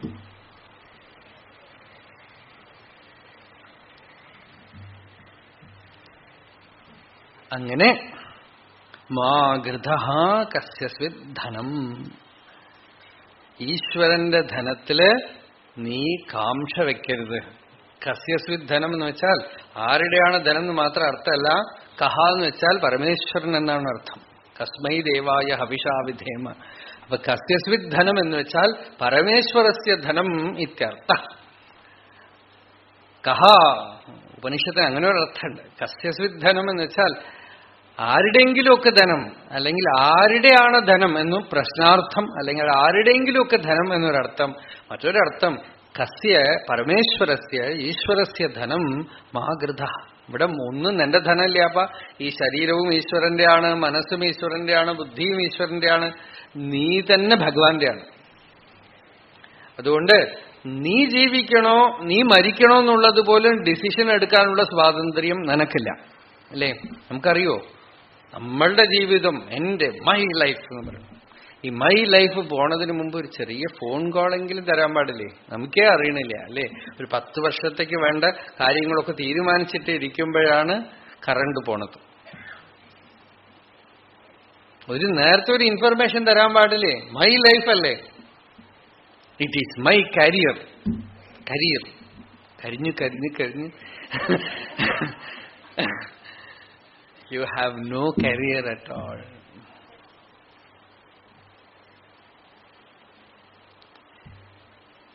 ഈശ്വരനാണ് ഒക്കെ നടത്തിക്കൊണ്ടിരിക്കണതെന്ന് അറിഞ്ഞു സ്വതന്ത്രനാണ്. എന്തൊരു സ്വാതന്ത്ര്യ അറിയോ, എന്തൊരു ഫ്രീഡം, എന്തൊരു ആനന്ദം, എന്തൊരു സന്തോഷം. Carefree, absolutely carefree. സാമ്രാജ്യമാണ് അയാൾക്ക് കിട്ടണത്, ഒന്നും നഷ്ടമൊന്നും ആവണില്ല. ആഗ്രഹം പോയാൽ ഇവിടെ തന്നെ മുക്തനായി. യഥാ സർവേ പ്രമുച്ഛന്തേ കാമായേസ്യ ഹൃദിശ്രിതാഃ അഥമർത്യോ അമൃതോ ഭവതി അത്ര ബ്രഹ്മസമശ്നുതേ എന്നാണ്. ഇവിടെ തന്നെ അമൃതത്വം പ്രാപിച്ച് ബ്രഹ്മലീനൻ ബ്രഹ്മനിഷ്ഠനായിട്ട് തീർന്നു. ആരാന്ന് വെച്ചാൽ ഒരാഗ്രഹവും ഇല്ലാത്തവൻ. അയാൾക്ക് ജീവിതത്തിലും മരണത്തിലും ആഗ്രഹമില്ല, ഒന്നിലും ആഗ്രഹമില്ല, സ്വതന്ത്രമായി. ആഗ്രഹം കൊണ്ടാണ് വിഷമിക്കണത്. വിഷമം വരുമ്പോഴൊക്കെ ഒന്ന് ആലോചിച്ച് നോക്കുക, എന്തുകൊണ്ട് വിഷമം വന്നു? എന്തോ ഒരു വസ്തുവിൽ കയറി പിടിച്ചു, വിട്ടുകളയാ. അത് പണമാവട്ടെ, പേരും പ്രസിദ്ധിയാവട്ടെ, സൗന്ദര്യമാവട്ടെ, ആരോഗ്യമാവട്ടെ, നമ്മളുടെ ഇഷ്ടദൈവമോ മതമോ ജാതിയോ രാജ്യമോ എന്താണ് വിഷമിക്കണമെന്ന് കണ്ടുപിടിച്ചോ അപ്പൊ ഉള്ളുകൊണ്ട് വിടുക, സ്വതന്ത്രമാവും. വിടുക. വിട്ടാ പറ്റുമോ? വിട്ടിട്ടില്ലെങ്കിലും പറ്റില്ല. അപ്പൊ പിന്നെ വിട്ടാ എന്താ? ആരോഗ്യമില്ലാതെ സാധിക്കുമോ? അപ്പൊ ആ ആരോഗ്യമില്ലാതെ ആയാൽ നീ വിചാരിച്ചിട്ട് ഇപ്പൊ അത് വരുത്താനൊന്നും പറ്റില്ല. ഇപ്പൊ ഒരാള് ഈയിടെ വല്ലാതെ വിഷമിച്ച ഒരു ശാരീരികമായ പ്രശ്നം കാരണം ഒരു ഡോക്ടറുടെ അടുത്ത് പോയിക്കൊണ്ടേയിരുന്നു. ഡോക്ടർ കുറെ കാലം മരുന്ന് കൊടുത്തു, മാറ്റി മാറ്റി മാറ്റി കൊടുത്തോണ്ടിരുന്നു. അവസാനം ദേഷ്യം വന്നു. ഡോക്ടറുടെ അടുത്ത് പറഞ്ഞു, എത്ര കാലമായി ഞാൻ മരുന്ന് കഴിക്കാൻ തുടങ്ങിയിട്ട്, ഒരു ഭേദമില്ല. ഡോക്ടർ പറഞ്ഞു, ഞാൻ എന്ത് ചെയ്യാൻപ്പാ, തന്റെ പ്രശ്നം തന്നെയാ എനിക്കും. ഞാനും മരുന്നൊക്കെ കഴിച്ചു നോക്കുന്നുണ്ട്, ചിലപ്പോ തനിക്ക് ക്ലിക്കായ അത് ഞാനും കഴിക്കാന്ന് വിചാരിച്ചിരിക്കാം.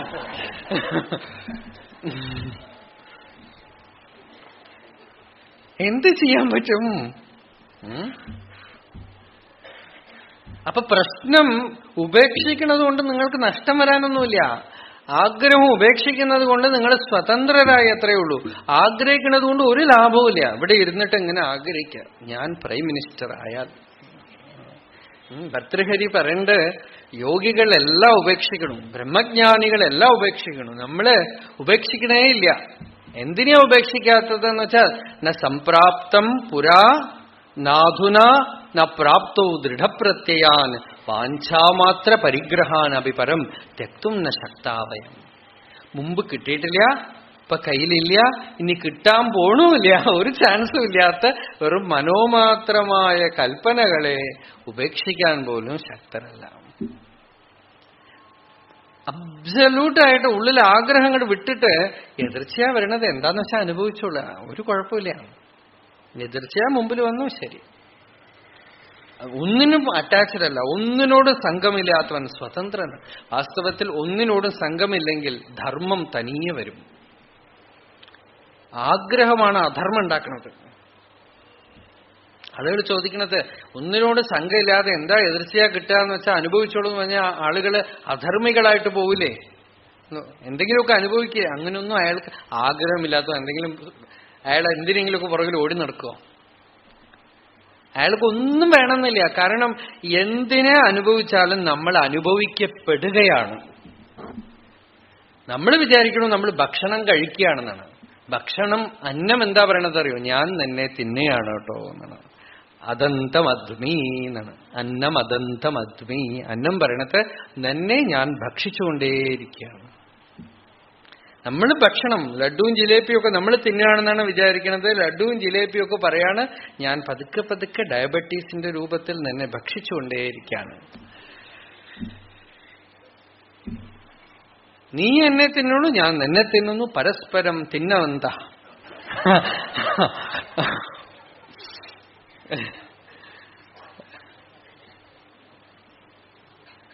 നീ എനിക്ക് ഭോജനമാണ്, ഞാൻ നിനക്ക് ഭോജനമാണ്. പരസ്പരം ഭോജനം ചെയ്ത് ഭോജനമായിക്കൊണ്ടിരിക്കുകയാണ്. ലോകത്തിലെ എല്ലാവരും എന്തിനെങ്കിലുമൊക്കെ ഭോജനാണ്.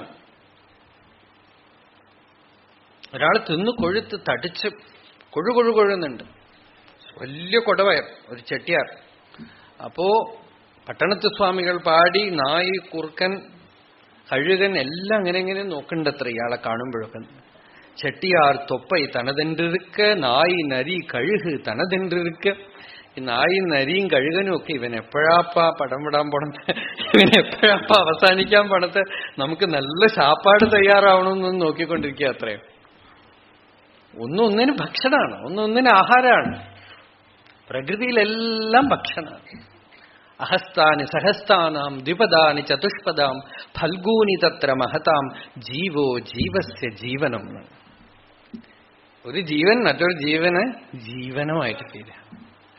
പ്രകൃതി മുഴുവൻ അങ്ങനെയാണ്. അപ്പോ ജീവോ ജീവസ്യ ജീവനം. അതുകൊണ്ട് ഇവിടെ നമുക്ക് ആഗ്രഹിക്കുന്നത് കൊണ്ട് വലിയ ലാഭമൊന്നുമില്ല, ആഗ്രഹം ഉപേക്ഷിക്കുന്നുണ്ട് നഷ്ടമൊന്നുമില്ല. അപ്പൊ ആഗ്രഹം ഉപേക്ഷിച്ചാൽ പരമമായ ശാന്തി ഉണ്ടാവും, ആത്മനിഷ്ഠ ഉണ്ടാവും, ജ്ഞാനനിഷ്ഠ ഉണ്ടാവും, ഭഗവത് പ്രാപ്തി ഉണ്ടാവും. അങ്ങനെ ഭഗവതൈക ശരണന്മാരായിട്ടുള്ള ഭാഗവതന്മാരുണ്ടല്ലോ, അവരുടെ കാര്യത്തിൽ ഭഗവാൻ പറഞ്ഞു യോഗക്ഷേമം വഹാമ്യഹം. അവരുടെ എല്ലാം ഞാൻ നോക്കിക്കൊള്ളാം, അവരുടെ എല്ലാ വശവും ഞാൻ നോക്കിക്കൊള്ളാം അർജുന. അങ്ങനെയല്ല, അന്യദേവതകളെ ആരാധിക്കണോ? അന്യദേവതകളെന്ന് വെച്ചാൽ ആത്മാവിൽ നിന്ന് അന്യമായ ദേവതകളെ ഉപാസിക്കുക. അന്യാം ദേവതാം ഉപാസത്തെ അന്യോസൗ അന്യോഹമസ്മീതി നസ വേദ സ ദേവാനാം പശുരേവസ എന്ന് ബൃഹദാരണ്യക ഉപനിഷത്ത് മന്ത്രം. ദേവാനാം പശു, ദേവന്മാർക്ക് അവൻ പശുവാണ്. ആരാണെന്ന് വെച്ചാൽ അന്യോഹം അന്യോസൗ, ഞാൻ വേറെയാണ് ഈ ദേവത വേറെയാണെന്ന് കരുതി ഉപാസിക്കണവനുണ്ടല്ലോ, നസവേദ, അവൻ തത്വമറിയാത്തവനാണ്. ദേവാനാം പശു, അവനെ ഈ ദേവതകൾ ഭുജിക്കും. ഇപ്പൊ പറഞ്ഞ രീതിയിൽ എന്തിനെ നമ്മൾ ആശ്രയിക്കണോ അത് നമ്മളെ പിടിക്കും.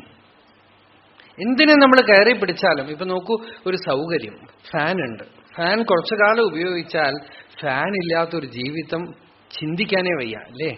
ഫാൻ ഇല്ലാത്ത, കറണ്ട് ഇല്ലാത്ത കാലത്ത് ജീവിച്ചവരല്ലേ പലരും, അല്ലേ? നിങ്ങളിൽ പലരും തന്നെ കറണ്ട് ഇല്ലാത്ത കാലത്ത് ജീവിച്ചവരാണ്. ഇപ്പൊ ഒന്ന് ആലോചിച്ച് നോക്കൂ, 1 മണിക്കൂർ പവർ കട്ട് എന്നൊക്കെ പറയുമ്പോഴേക്കും ആളുകൾക്ക് എന്തൊരു വിഷമ. അതുമാത്രമല്ല, കറണ്ട് എന്നുള്ള ഒരു സൗകര്യം വന്നപ്പോൾ ഗ്യാസായി, മറ്റു പലതായി, ഒരുപാട് കാര്യങ്ങൾ ഇലക്ട്രിസിറ്റി കൊണ്ട് ഉണ്ടാക്കിയിട്ട് അതിനെ ആശ്രയിച്ചു. അപ്പൊ അതൊക്കെ പോയാൽ നമുക്ക് ജീവിക്കാൻ പറ്റില്ല എന്നുള്ള സ്ഥിതിഗതി നമുക്ക് ഉണ്ടാക്കി, അല്ലേ? അതേപോലെ തന്നെ വെളിയിൽ എന്തിനെയൊക്കെ നമ്മൾ ആശ്രയിക്കണോ, അവസാനം എന്താവെന്ന് വെച്ചാൽ നമ്മൾ അതിന്റെ അടിമയാവും. ആത്മാവിൽ നിന്ന് അന്യമായി ശരീരത്തിനെ ആശ്രയിച്ചാൽ തന്നെ ദുഃഖാണ്. അതാണ് അവജാനന്തി മാം മൂഢാഹ മാനുഷിയും തനുമാശ്രിതം എന്ന് പറഞ്ഞു. ആത്മാവിനെ, സ്വസ്വരൂപത്തിനെ അറിഞ്ഞ ജ്ഞാനിക്ക് അന്യമായ ഒരു ആശ്രയ ദോഷമില്ല. അതിനെ തന്നെയാണ് ആശ്രയിക്കുന്നത്, ജ്ഞാനത്തിനെ തന്നെയാണ് ആശ്രയിക്കുന്നത്. സ്വരൂപനിഷ്ഠനാണ്, വേറെ ഒന്നിനെ ആശ്രയിക്കണില്ല. പക്ഷെ വേറെ ഒന്നിനെ ആശ്രയിക്കുമ്പോഴൊക്കെ ഫലമൊക്കെ കിട്ടും, ഉപാസിച്ച ഫലം കിട്ടും.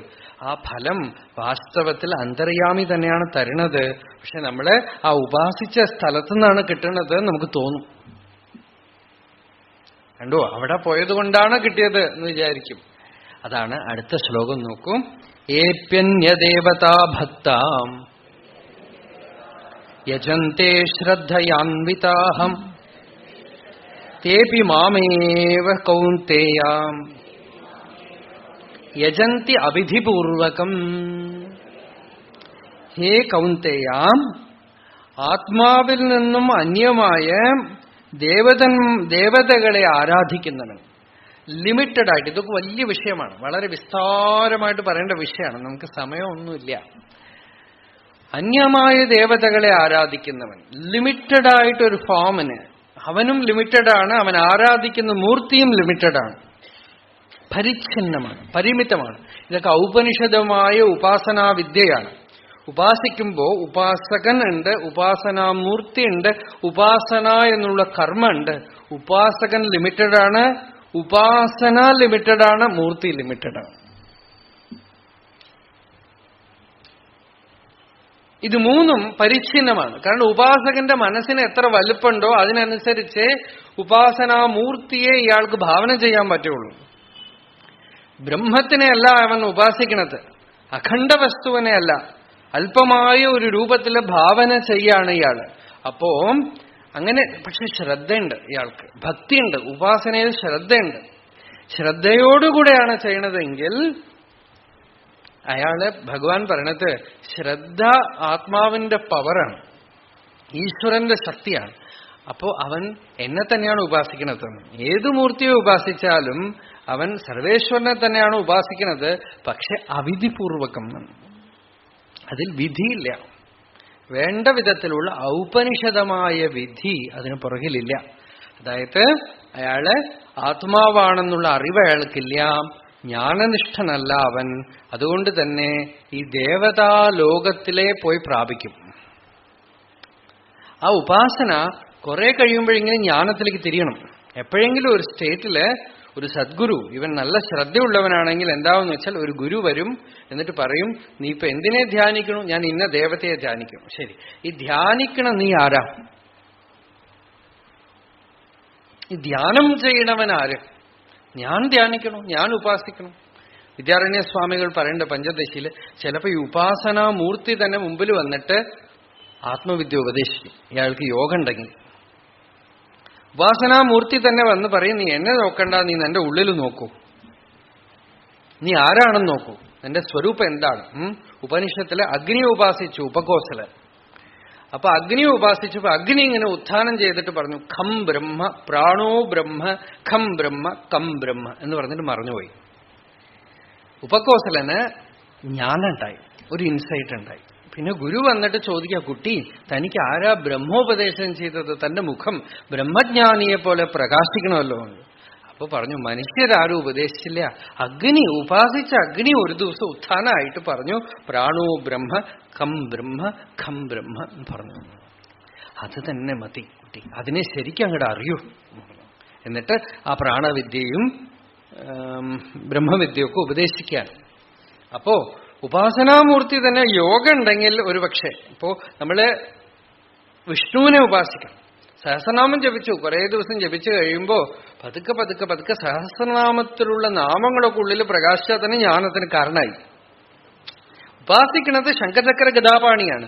പക്ഷെ ജപിക്കണ മന്ത്രങ്ങളൊക്കെ തന്നെ സഹസ്രശീർഷ പുരുഷ സഹസ്രാക്ഷ സഹസ്രപാത് സഭൂമിം വിശ്വതോ വൃത്വാത്യതിഷ്ഠദ്ദശാങ്കുലം പുരുഷ ഏവേദഗും സർവം യദ്ഭൂതം യച്ഛഭവ്യം എന്ന് പറയുമ്പോ പുരുഷ ഏവ ഇദം സർവം യദ്ഭൂതം യച്ഛഭവ്യം. പാസ്റ്റും പ്രസന്റും ഫ്യൂച്ചറും ഒക്കെ ആ പുരുഷനാണ്, ഈ കാണപ്പെടുന്നതൊക്കെ ആ പരമേശ്വരനാണെന്ന് പറയുമ്പോൾ ഒരു ശാളഗ്രാമ ശിലയിലാണ് അഭിഷേകം ചെയ്യണത്, ഒരു ശാളഗ്രാമത്തിലാണ് ഭഗവാനെ ഉപാസിക്കുന്നത്.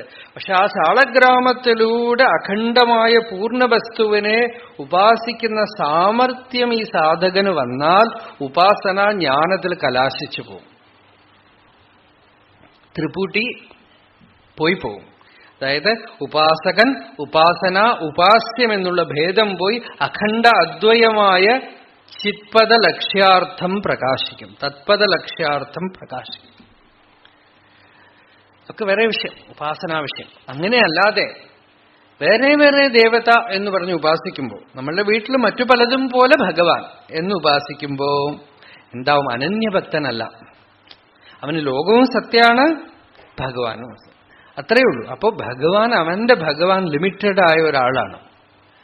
അവൻ ദേവതാ ഉപാസകനാണ്, ഈശ്വരഭക്തൻ എന്ന് പറയാൻ വയ്യ.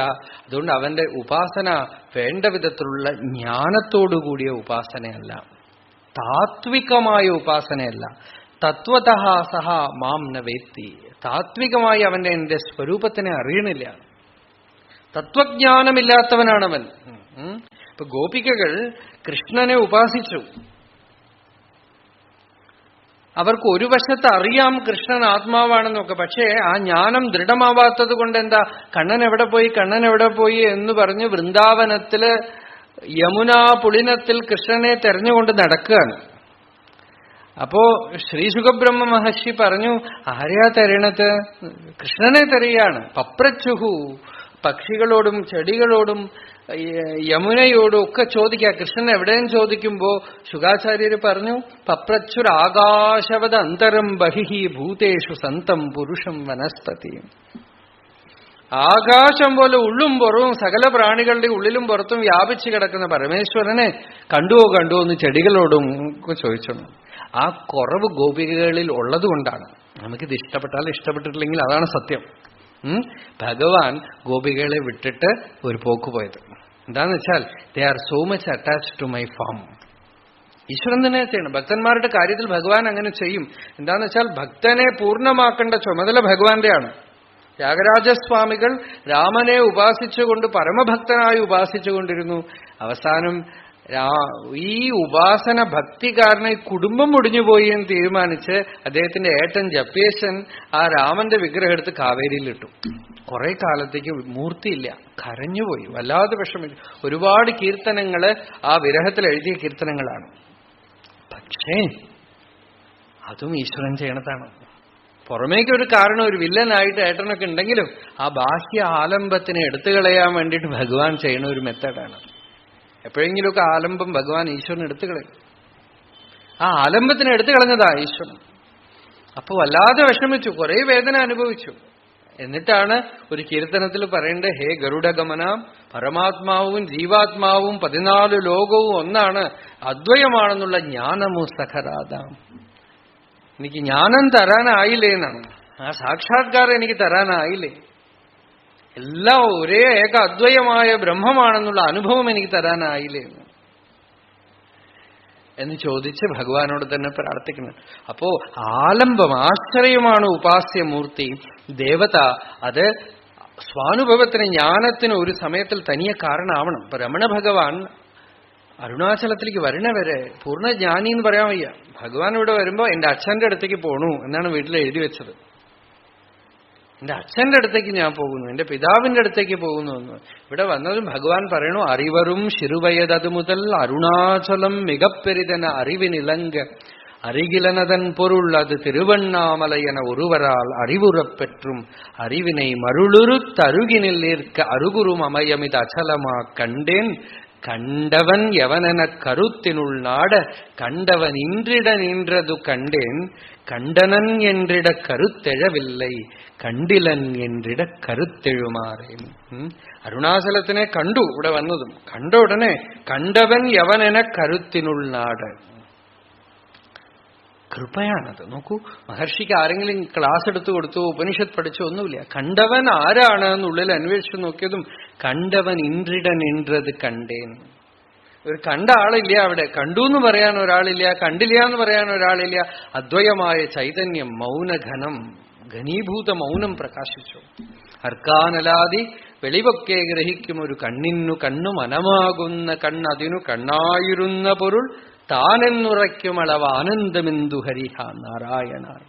മത്പ്രാണനും പരനും ഒന്നെന്നുറപ്പവർക്ക് തത്പ്രാണദേഹവും അനിത്യം കളത്രധനം സ്വപ്നാദിയിൽ പലത് കണ്ടിട്ടുണർന്നവനോടൊപ്പം ഗ്രഹിക്ക ഹരിനാരായണായ നമ. ഞാൻ വേറെയല്ല, ഈശ്വരൻ വേറെയല്ല, രണ്ടില്ല എന്ന അദ്വൈതജ്ഞാനം വന്നവന് സ്വപ്നാദിയിൽ പലത് കണ്ടിട്ട് ഉണർന്നവനോടൊപ്പം ഗ്രഹിക്ക ഹരിനാരായണ. സ്വപ്നത്തിൽ പലതും കണ്ടു, സുഖം ദുഃഖം ദുരിതങ്ങളൊക്കെ കണ്ടു, എഴുന്നേറ്റ ഉടനെ ഒന്നുമില്ല. അദ്വയമായ ജ്ഞാനനിഷ്ഠന്റെ സ്ഥിതി അങ്ങനെയാണ്. അങ്ങനെ അപ്പോ ഭഗവാൻ പറഞ്ഞു, അന്യദേവതയെ ഉപാസിക്കുന്നവൻ എന്നെ തന്നെ ഉപാസിച്ചാലും അവിധിപൂർവകം. നേരെ മറിച്ച് സത്യമറിഞ്ഞ ആള് ആത്മനിഷ്ഠനായിരുന്നുകൊണ്ട്, ഹേ അർജുന, ലോകത്തിൽ എന്തൊക്കെ വ്യവഹരിച്ചാലും അവൻ എന്നിൽ, അവന്റെ കർമ്മങ്ങളൊക്കെ എന്നിൽ വന്ന് ചേരും. അടുത്ത ശ്ലോകം നോക്കൂ. യത്കരോഷി യദശ്നാസി യജ്ജുഹോഷി ദദാസി യത് യത്തപസ്യസി കൗന്തേയ തത് കുരുഷ്വമദർപ്പണം. നോക്കൂ, കംപ്ലീറ്റായ ഉപദേശമാണ്. ഭാഗവത ധർമ്മം എന്ന് പറയുന്നത് ഈ ശ്ലോകമാണ്. ഭഗവാൻ പറഞ്ഞത്, നിന്റെ പ്രാരബ്ധം നിന്നെ എവിടെ കൊണ്ടിട്ടിരിക്കണോ അവിടെ. നിനക്ക് എന്ത് പണിയാണോ ചെയ്യാനുള്ളത് ആ പണി, നിനക്ക് എന്ത് ഭക്ഷണമാണോ കിട്ടുന്നത് ആ ഭക്ഷണം, നീ എന്ത് ഹോമമാണോ ചെയ്യണത് ആ ഹോമം, നീ എന്ത് ദാനാണോ ചെയ്യണത് ആ ദാനം, എന്തൊക്കെ നിന്റെ ശരീര മനസ്സ് ദേഹേന്ദ്രിയ പ്രാണ മനോധിയാമ്യോ ജന്മാപ്യയക്ഷുത് ഭയ തർശകൃച്ഛരൈ, എന്തൊക്കെ ചെയ്യുന്നുണ്ടോ അതൊക്കെ തന്നെ കുരുഷ്വം അതർപ്പണം. നീ എനിക്കങ്ങടെ അർപ്പണം ചെയ്യാം. ഒന്നും നീ ചെയ്യരുത്, നീയേ ഉണ്ടാവാൻ പാടില്ല. ശരീരത്തിന്റെ ഉള്ളിൽ ആളുണ്ടാവാൻ പാടില്ല, ആള് ക്ലോസ് ആവണം. ആള് പോണം അവിടുന്ന്. ഈ ഇൻഡിവിജ്വൽ സെൻസ് അവിടുന്ന് പോയാൽ അഖണ്ഡം അവിടെ വന്ന് കാര്യം ചെയ്തോളൂ.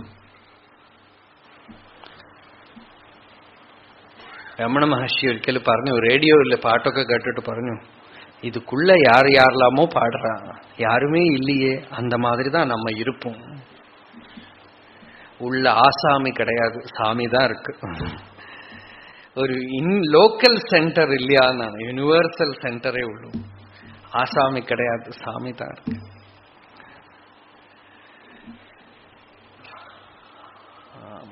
ആ ഉള്ളിലുള്ള ആസാമി എവിടുന്ന് പോണം എന്നാണ്.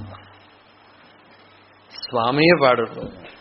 അവിടെ ആ പരമേശ്വരനല്ലാതെ വേറെ ഒന്നും അവിടെ ഇരിപ്പില്ല. അപ്പോ യത് കരോഷി, എന്ത് ചെയ്യണു, ഏത് അശ്നാസി, എന്ത് ഊണ് കഴിക്കണു, യത് തപസ്യസി, എന്ത് തപസ് ചെയ്യുന്നു, യത് ജുഹോഷി, എന്ത് ഹോമം ചെയ്യുന്നു, യത് ദദാസി, എന്ത് കൊടുക്കണു, തത് കുരുഷു, അതൊന്നും നീ ചെയ്യണില്ല, നീ ഊണ് കഴിക്കണില്ല, നീ കൊടുക്കണില്ല. അന്തര്യാമിയായ നാരായണനാണ് ചെയ്യണത്. ഇത് ഭാവത്തിലുണ്ടാവണം, ഭാവത്തിൽ വരണം, അനുഭവത്തിൽ വരണം. അപ്പോ അതിന് ഭാഗവത ധർമ്മം. ഈ രഹസ്യം അറിഞ്ഞ ആൾക്ക് ഒരു പ്രത്യേക ടൈമൊന്നും വേണ്ട ഉപാസനയ്ക്ക്. ജീവിതം മുഴുവൻ ഭക്തിയാണ്.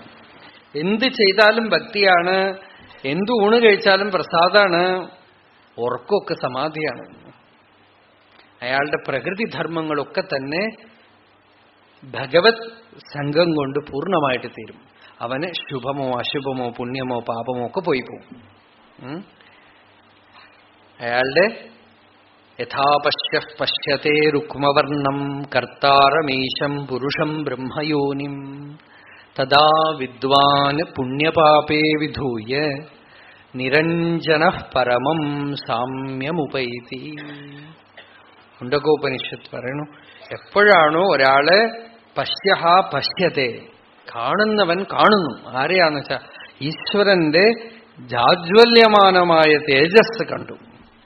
തഥാ പുണ്യപാപേ വിധൂയ, പാപവും പുണ്യവും ഒക്കെ കഴുകിക്കളഞ്ഞ് നിരഞ്ജന പരമപ്രകാശമാനനായി ഭഗവാനോട് സാമ്യമുള്ളവനായിട്ട് തീരണു എന്നർത്ഥം.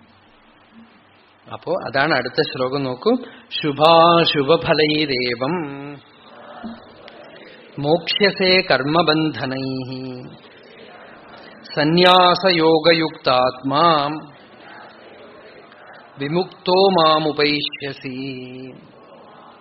ശുഭാശുഭഫലൈരേവം മോക്ഷ്യസേ കർമ്മബന്ധനൈഃ. ശുഭഫലവും അശുഭഫലവും കർമ്മിക്കേ ഉള്ളൂ, അകർമ്മിക്കില്ല. ഭഗവാൻ പറഞ്ഞു ഗീതയില് ഏകാദശ സ്കന്ധത്തിൽ പറഞ്ഞു, അനിഷ്ടം ഇഷ്ടം മിശ്രം ച ത്രിവിധ കർമ്മണ ഫലം ഭവതി അത്യാഗിനാം പ്രേത്യ നതു സന്യാസിനാം ക്വചിത്. കർമ്മം നല്ലതാണെന്നും ചീത്തയാണെന്നും മിക്സഡാണെന്നും ഒക്കെ പറയണത് അഹങ്കാരം ഉള്ളവരേ ഉള്ളൂ. അതില്ലാത്തവന്, അവന് നല്ലതുമില്ല ചീത്തയുമില്ല മിക്സറുമില്ല, അയാളുടേതായിട്ടൊന്നുമില്ല. അയാള് മോക്ഷ്യസേ വിമുക്തനാണ്. ശുഭം അശുഭമൊക്കെ പോയി. സന്യാസയോഗയുക്താത്മാ, അവന്റെ യോഗം രാജയോഗമോ കർമ്മയോഗമോ ജ്ഞാനയോഗമൊന്നുമല്ല, സന്യാസയോഗം എന്ന് വെച്ചാൽ അസംഗയോഗം. ഒന്നും അയാളുടെ അടുത്ത് ഒട്ടിപ്പിടിക്കില്ല, നിസ്സംഗനാണ്. അസംഗോഹി അയം പുരുഷ, ആത്മാവിനെ അറിഞ്ഞവനറിയാം ആത്മാവിന് പ്രകൃതിബന്ധമേ ഇല്ല എന്നുള്ള ജ്ഞാനം തന്നെയാണ് അയാളുടെ സമാധി, ജ്ഞാനം തന്നെയാണ് അയാളുടെ യോഗം, ജ്ഞാനം തന്നെയാണ് അയാൾക്ക് സമാധിസ്ഥിതി. നിർവികൽപ്പ സഹജ സമാധി ബോധമാണ് അയാൾക്ക് ബോധമാണ്, യോഗമല്ല. യോഗം എന്ന് വെച്ചാൽ മെന്റലാണ്, മൈൻഡിന്റെ ആണ്. അപ്പൊ മൈൻഡ് നിൽക്കുമ്പോ നിൽക്കും, മൈൻഡ് പോയാ പോയി പോകും. ഇത് അവയർനെസ് ആണ്, റെക്കഗ്നിഷൻ ഓഫ് വാട്ട് ഈസ്. ആ റെക്കഗ്നിഷൻ പാളിപ്പോവുകയില്ല. പിന്നെ മനസ്സ് നിന്നാലും നിന്നിട്ടില്ലെങ്കിലും ധ്യാനിച്ചാലും ചഞ്ചലായാലും ജോലി ചെയ്താലും. വിദ്യാരണ്യസ്വാമികൾ പറഞ്ഞു, ആ ജ്ഞാനിക്ക് രാജ്യം പോലും സുലഭമായിട്ട് പരിപാലനം ചെയ്യാൻ പറ്റും എന്നാണ്. അയാൾക്ക് ഇനിയിപ്പോ ഏകാന്തത്തിൽ ഇരിക്കണം എന്നൊന്നുമില്ല, വേണമെങ്കിൽ കർത്തും ശക്യം രാജ്യാദി കർമാപി എന്നാണ്. രാജ്യപരിപാലനാദി കർമ്മങ്ങൾ പോലും ഗംഭീരമായിട്ട് ഒരു സംഘവും കൂടാതെ ചെയ്യാൻ പറ്റും. അയാൾക്ക് രാജ്യകർമ്മം ചെയ്യണോ ചെയ്യും, അടുക്കള പണി ചെയ്യണോ ചെയ്യും, തോട്ടിപ്പണി ചെയ്യണോ ചെയ്യും. എന്താ അയാൾക്ക് വിധിച്ചിരിക്കണമെന്ന് വെച്ചാൽ ഒരു സംഘം കൂടാതെ ചെയ്യാൻ പറ്റും. എന്താന്ന് വെച്ചാൽ അയാൾക്ക് ടെൻഷനൊന്നുമില്ല, കർമ്മത്തിന്റെ ഒരു എഫക്റ്റ് ഒന്നുമില്ല. ഫിസിക്കൽ എക്സോഷൻ വേണമെങ്കിൽ ഉണ്ടാവുമായിരിക്കാം, അല്ലാതെ വേറൊന്നുമില്ല അയാൾക്ക്. അതുകൊണ്ട് അവൻ ശുഭാശുഭഫലൈരേവം മോക്ഷസേ കർമ്മബന്ധനൈഹി സന്യാസയോഗയുക്താത്മ. അയാള് നിത്യസന്യാസിയാണ്. ഭഗവാൻ അയാളെ പറഞ്ഞത് മുമ്പ് സന്യാസി അല്ലാതെ ഇപ്പൊ സന്യാസം എടുത്തവനും നിത്യസന്യാസിയല്ല. എന്താന്ന് വെച്ചാൽ അയാള് പാസ്റ്റിലെ സന്യാസി ആയിരുന്നില്ല, ചിലര് ഫ്യൂച്ചറിൽ സന്യാസി ആയിരിക്കില്ല, പറയാൻ പറ്റില്ല. അങ്ങനത്തെ ആളുകളുണ്ട്. ഈ ആത്മാവിനെ അറിഞ്ഞവൻ നിത്യസന്യാസിയാണ്. എന്താന്ന് വെച്ചാൽ അയാൾക്കറിയാം അയാൾ പാസ്റ്റിലും സന്യാസിയാണ്, പ്രസന്റിലും സന്യാസിയാണ്, ഫ്യൂച്ചറിലും സന്യാസിയാണ്. അയാളുടെ സന്യാസം ഒരു കാരണവശാലും നഷ്ടാവില്ല എന്ന് അയാൾക്കറിയാം. എന്താന്ന് വെച്ചാൽ ജ്ഞാനം സന്യാസ ലക്ഷണം. ആത്മാവിന് പേരാണ് സന്യാസി, ശരീരത്തിന് പേരല്ല. അപ്പൊ ആത്മാവിനെ അറിഞ്ഞവൻ നിത്യസന്യാസിയാണ്. ജ്ഞേയസ്സ നിത്യസന്യാസി. അപ്പോ സന്യാസയോഗയുക്താത്മാ വിമുക്തോ മാം ഉപൈഷ്യസി എന്ന് പറഞ്ഞു. അപ്പോ അയാള് എല്ലാത്തിൽ നിന്നും വിമുക്തനായി എന്നെ പ്രാപിക്കുന്നു. ഇത്രയും പറഞ്ഞ് വിട്ടുപോയി ഒരു ശ്ലോകം ആണല്ലേ. ശരി ശരി ശരി.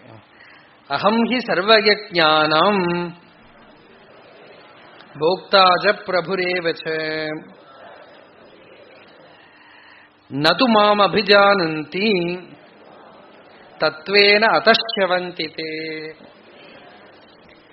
എന്തൊക്കെ ചെയ്യപ്പെടുന്നു ആ യജ്ഞങ്ങളൊക്കെ സാധാരണ നമ്മളെ സംബന്ധിച്ചിടത്തോളം നമ്മളുടെ അഹങ്കാരം ആണല്ലോ അനുഭവിക്കുന്നത്, അല്ലേ? പക്ഷെ ഭഗവാൻ പറഞ്ഞത് എല്ലാ യജ്ഞങ്ങൾക്കും ഭോക്താവും പ്രഭുവും ഞാനാണ്. ഭോക്താരം, പ്രേരിതാരം, കർത്താരം ഞാനാണ്. അപ്പോ അഹം ഹി സർവയജ്ഞാനം ഭോക്താച്ച് പ്രഭുരേവച്ച്. എന്തെങ്കിലും വിട്ടുണ്ടോ? ഇല്ലല്ലോ.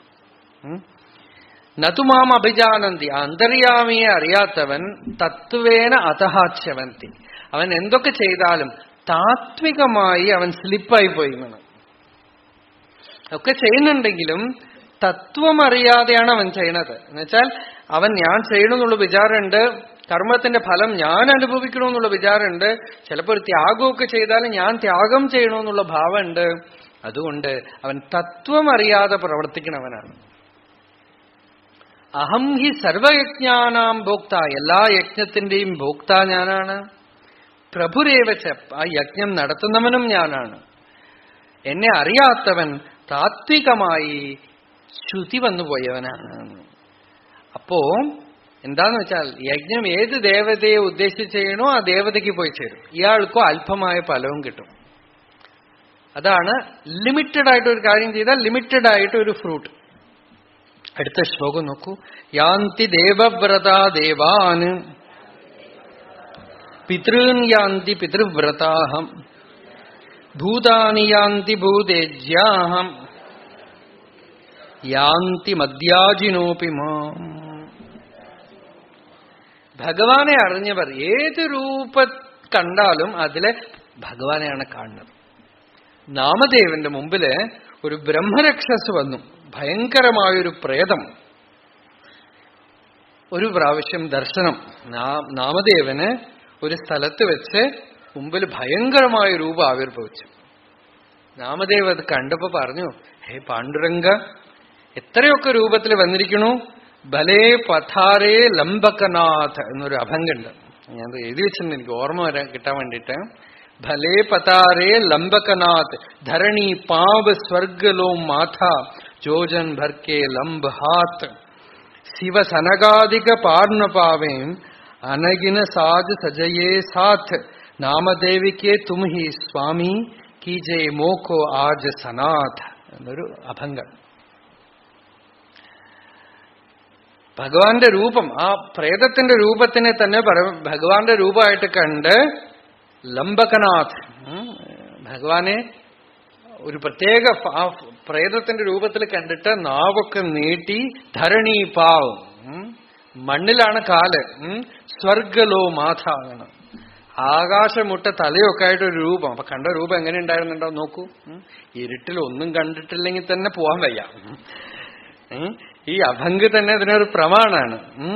ആകാശമുട്ട തലയും കൈയും കാലും ജോജൻ ബർക്കെ ലംബ് ഹാത്ത്, അങ്ങോട്ടും ഇങ്ങോട്ടും ഒക്കെ ദിശകളൊക്കെ നീട്ടിയിട്ടുള്ള കൈകളൊക്കെ ആയിട്ട് ശിവ സനകാദിക പാരണ പാവയും, ശിവനും സനകാദികളും ഒക്കെ കാണാൻ കൊതിക്കുന്നതായിട്ടുള്ള ആ രൂപം, അടുത്ത് കാണാൻ വയ്യാത്ത രൂപം, അങ്ങനെയുള്ള ആ രൂപം ഉണ്ടല്ലോ എന്റെ മുമ്പിൽ ഇതാ ഈ പ്രേതരൂപത്തിൽ വന്ന് നിൽക്കണു, ഈ ഭൂതമായിട്ട് വന്ന് നിൽക്കണു. നാമദേവ് കെ തുമഹി സ്വാമി, നീ എനിക്ക് സ്വാമിയായിട്ട് തീർന്നിരിക്കണു എന്നൊക്കെ പറഞ്ഞ്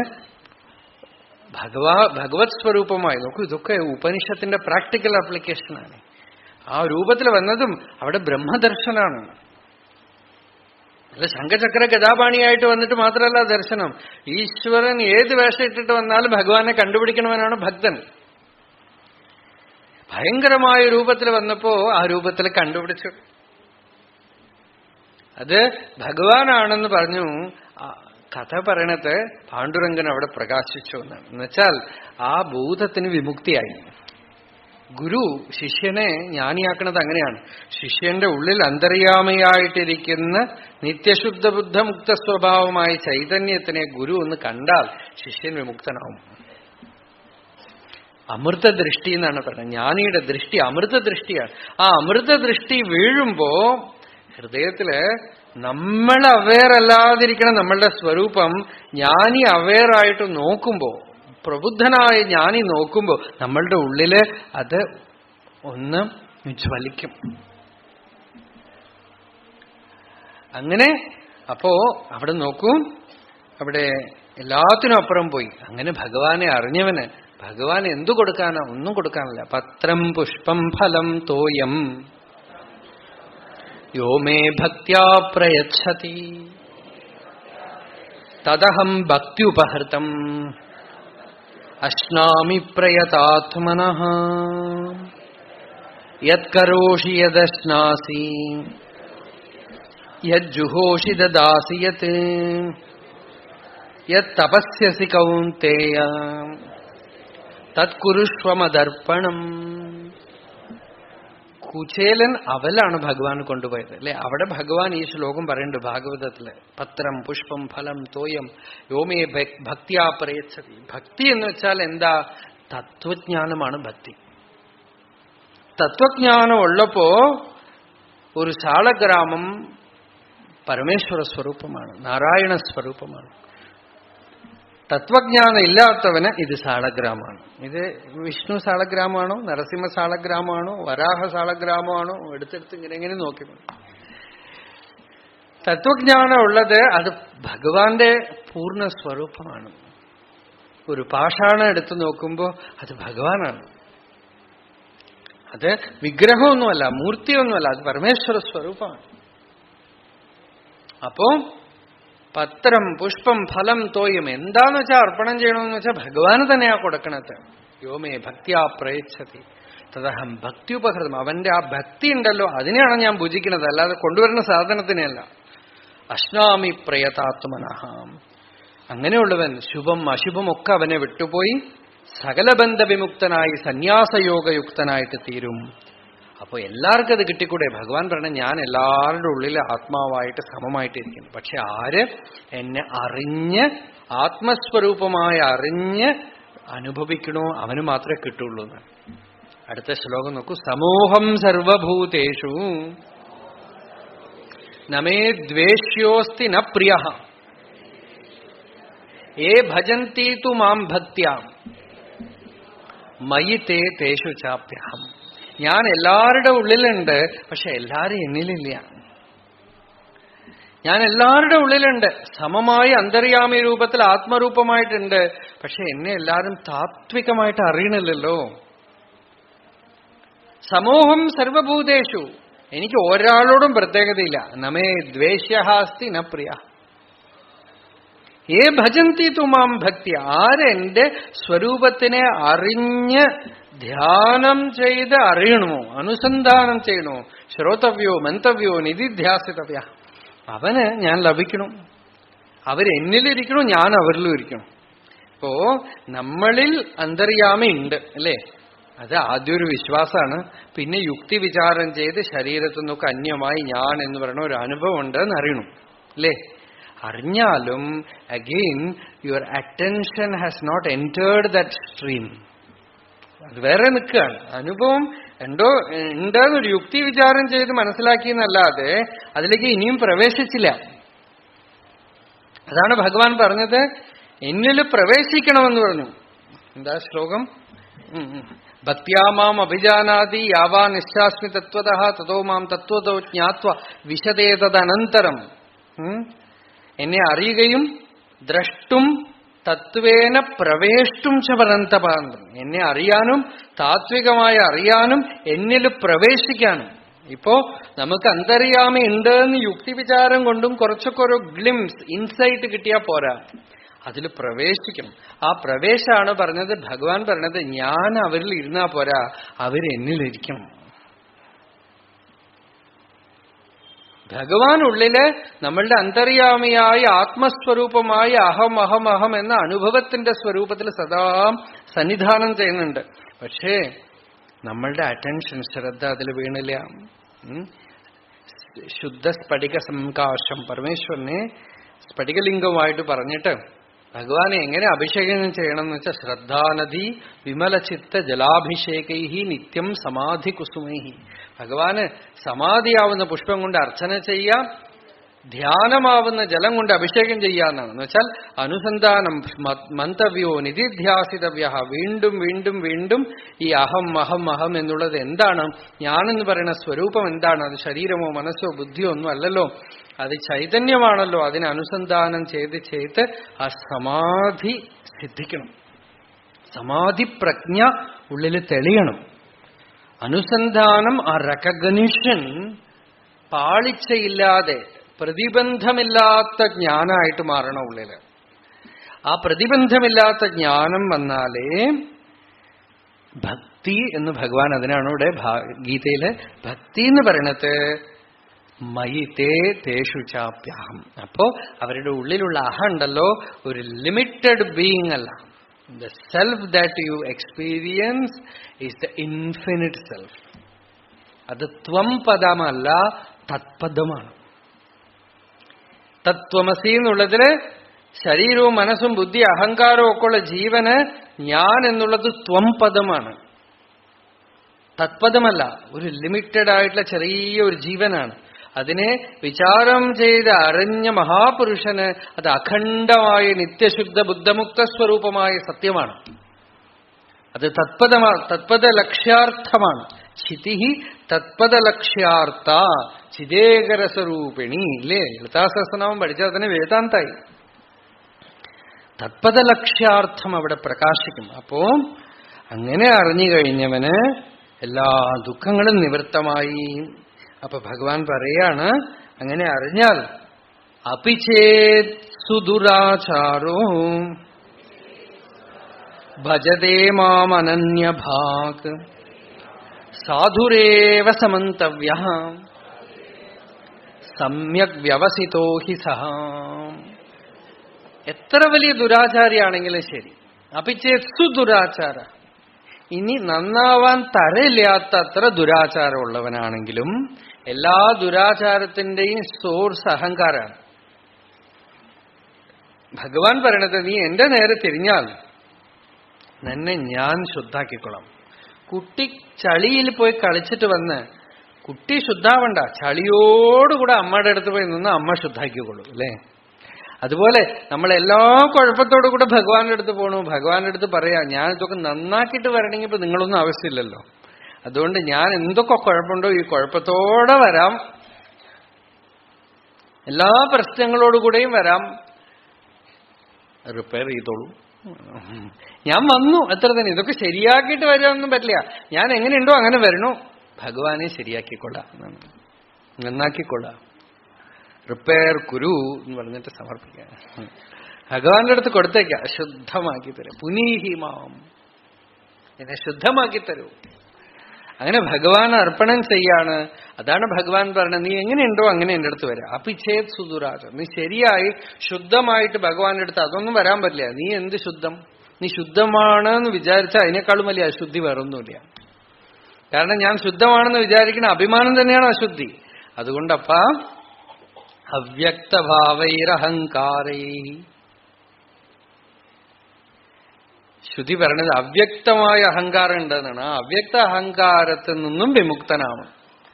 അപ്പോ എങ്ങനെ ഇരിക്കണോ അങ്ങനെ തന്നെ മാം ജുഹോമി സ്വാഹ, നമ്മളെ തന്നെ അങ്ങോട്ട് ഹോമം ചെയ്യുക, ഭഗവാൻ കൊടുക്ക, ഭഗവാൻ ശുദ്ധാക്കിക്കോട്ടെ. അങ്ങനെ ഭജതേ മാമനന്യഭാഗ്, അവൻ അനന്യമായി എനിക്ക് ശരണാഗതി ചെയ്താൽ സാധുരേവ, അവൻ ജ്ഞാനികളുടെ കൂട്ടത്തിൽ ചേർത്തോളണം എന്നാണ്. അരുണഗിരിനാഥൻ എല്ലാം വിട്ട് മുരുകനെ ശരണാഗതി ചെയ്തു. അരുണഗിരിനാഥർ പറയണത് പാപമൊന്നും ബാക്കിയില്ലേ അങ്ങയുടെ അടുത്ത്, ഒരുപാട് ദുരാചാരം ഉണ്ടായിരുന്ന ആളാ. അദ്ദേഹം പറഞ്ഞത് സുബ്രഹ്മണ്യൻ എന്റെ അന്തര്യാമിയായി പ്രകാശിച്ച് ദുരാചാരത്തിനെ മാത്രമല്ല ദുരാചാരിയായി എന്നെ തന്നെ വിഴുങ്ങിക്കളഞ്ഞു. യാനാകിയ എന്നെ വിഴുങ്ങി വെറും താനായി നില നിന്നത് തത്പരമേ, എന്നെ തന്നെ അങ്ങോട്ട് വിഴുങ്ങിക്കളഞ്ഞു. ഇപ്പൊ ഞാനേ ഇല്ല അവിടെ.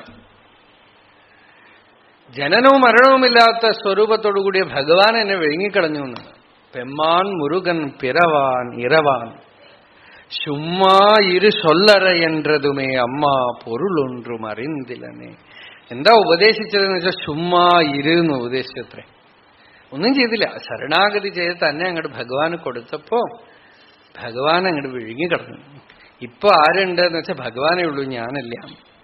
അങ്ങനെ സാധുരേവ സമന്തവ്യ സമ്യക് വ്യവസിതോ ഹി സഹ, അവന്റെ നിശ്ചയം ഉണ്ടല്ലോ, ഭഗവാന് സമർപ്പണം ചെയ്യാനുള്ള ആ നിശ്ചയം, സമ്യക് വ്യവസായം, അതുമാത്രമാണ് നമ്മൾ ചെയ്യണ സാധന. അതുണ്ടെങ്കിൽ നമ്മൾ എന്ത് ചെയ്താലും, പത്രം, ഒരു ഇല ഭഗവാനെ സമർപ്പിക്കുക, ഒരു പുഷ്പം, ഇത്തിരി വെള്ളം ഒഴിക്കുക, അതൊക്കെ ആയാലും മതി.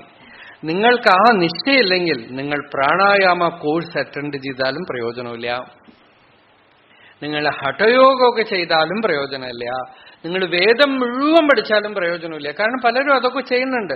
പക്ഷെ അവരുടെ ഉദ്ദേശം എന്താണെന്ന് വെച്ചാൽ ഇത് പഠിച്ചാൽ പേര് കിട്ടും, അല്ലെങ്കിൽ പണം കിട്ടും, അല്ലെങ്കിൽ ആരോഗ്യം ഉണ്ടാവും, പ്രാണായാമം ചെയ്താൽ BP കുറയും.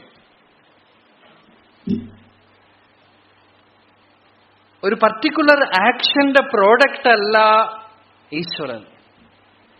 അതുകൊണ്ട് നിങ്ങൾ പ്രാണായാമം ചെയ്തിട്ടോ മെഡിറ്റേഷൻ ചെയ്തിട്ടോ പിടിച്ചെടുക്കാവുന്ന ഒരു വസ്തുവല്ല, പക്ഷേ അധ്യവസായം കൊണ്ട് പിടിച്ചെടുക്കാവുന്ന വസ്തുവാണ്. അതായത് തീരുമാനിക്കുകയാണ് ഭഗവാനേ വേണ്ടു എനിക്ക്, എന്നിട്ട് പിന്നെ നിങ്ങൾ ചെറുതായിട്ട് എന്തെങ്കിലും ചെയ്താലും മതി, ഭഗവാൻ ഞാൻ നോക്കിക്കൊള്ളാം. നിങ്ങളുടെ യോഗ്യത ഒന്നും കാര്യമില്ല. ക്ഷിപ്രം ഭവതി ധർമാത്മാ